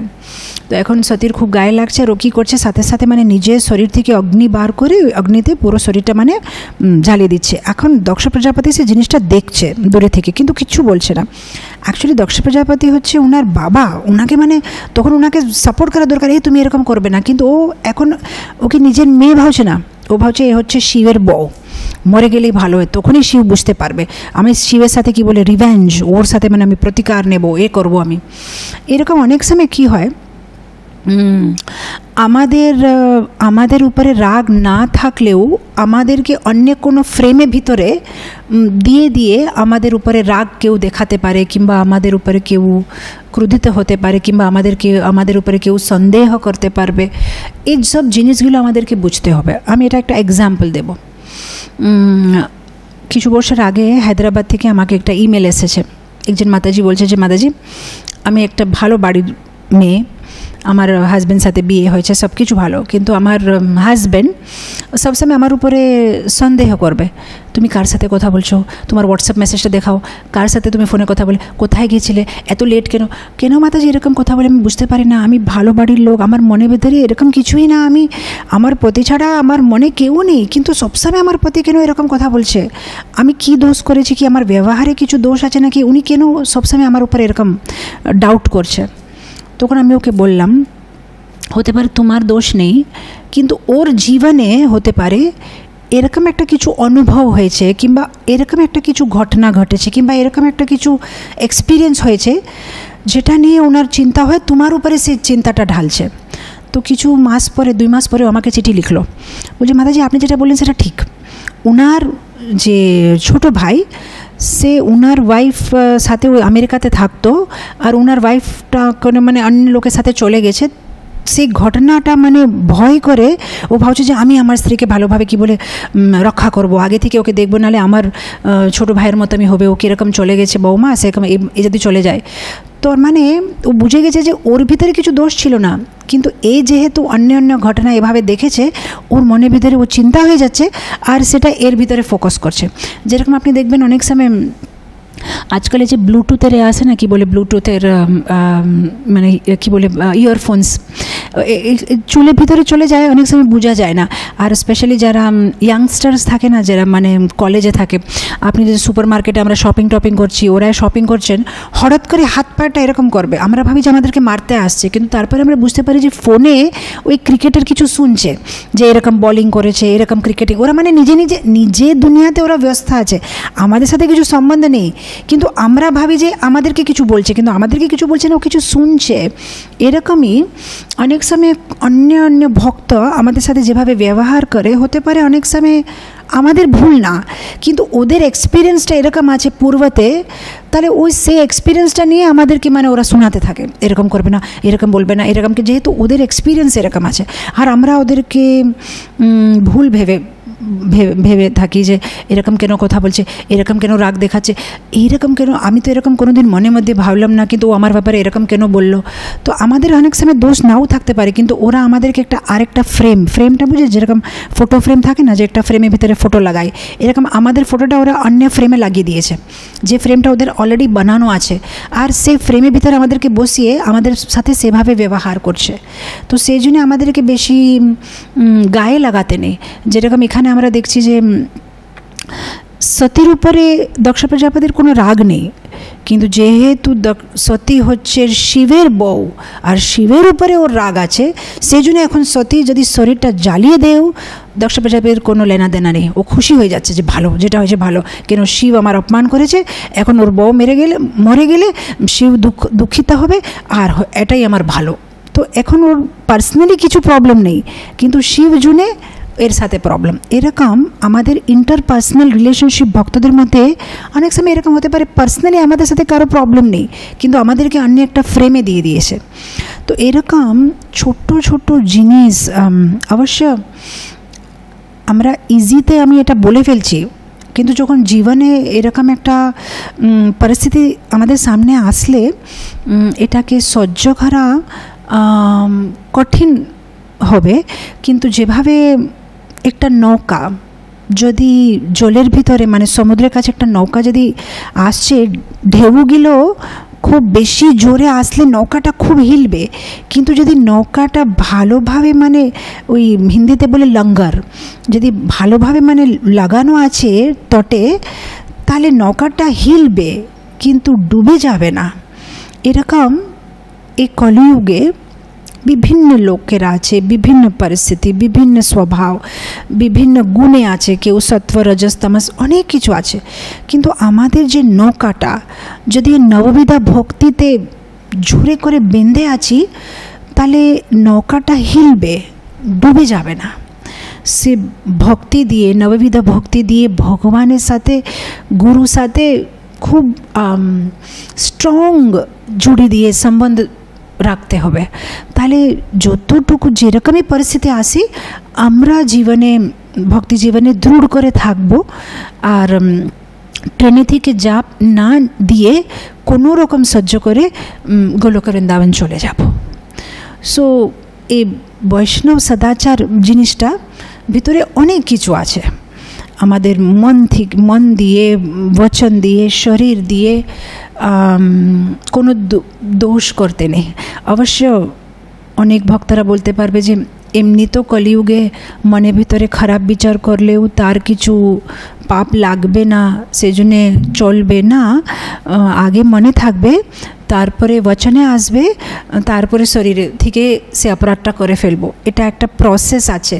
এখানে বিগিনিং হয়, তারপরে সেকেন্ড ফেজ, আর তারপরে থার্ড ফেজে ওটা আমরা করে ফেলবো। সেজন্যে ওটাকে যখন মনে আসবে তখন ওখানেই ক্লিন করে দিতে হবে, ওখানে সেটাকে পরিষ্কার করে ফেলে দিতে হবে। যদি মনের ভিতরে তাকে স্থান দেব, তাহলে ওটা মানে ঘট হয়ে যাবে, আর তারপরে একদিন বচনে চলে আসবে, আর একদিন হাতে করে আমরা সে কাজটা করে ফেলবো। সেই জন্য আমাদের খুব সাবধান থাকতে হবে। সো বৈষ্ণব সদাচার মানে ভালোভাবে কাপড় চোপড় পরা, পরিষ্কার থাকা, ভগবানকে কীভাবে প্রণাম করা, অতটুকু সীমিত না। এটা একটা বিশাল বড় টপিক। সেটার ভিতরে রিলেশনশিপস, সেটার ভিতরে মনস্থিতি, সেটার ভিতরে বচন, মনোভাব সব কিছু চলে আসে। এটা খুব বিশাল বড় একটা টপিক। বৈষ্ণব মানে তার ব্যবহার, তার রিয়াকশন, রেসপন্স সব কিছু জেন্টলম্যানের মতন থাকতে হবে, লাইক এ পারফেক্ট জেন্টলম্যান। সহ্য শক্তি সব কিছু থাকতে হবে, তখনই গিয়ে আমরা একটা কী বল পারফেক্ট জেন্টলম্যান, যেভাবে প্রভুপাদ চাচ্ছিল সেভাবে আমরা হতে পারবো। আর অনেক কিছু আছে, কিন্তু আজকে এখানে শেষ করব, কেন অনেকটা সময় হয়ে গেছে। আমরা পরে এটা কন্টিনিউ করব। আজকে আমরা এখানে টপিকটা শেষ করি। Thank you so much. Jagadguru Srila Prabhupada কি জয়। হরে কৃষ্ণ।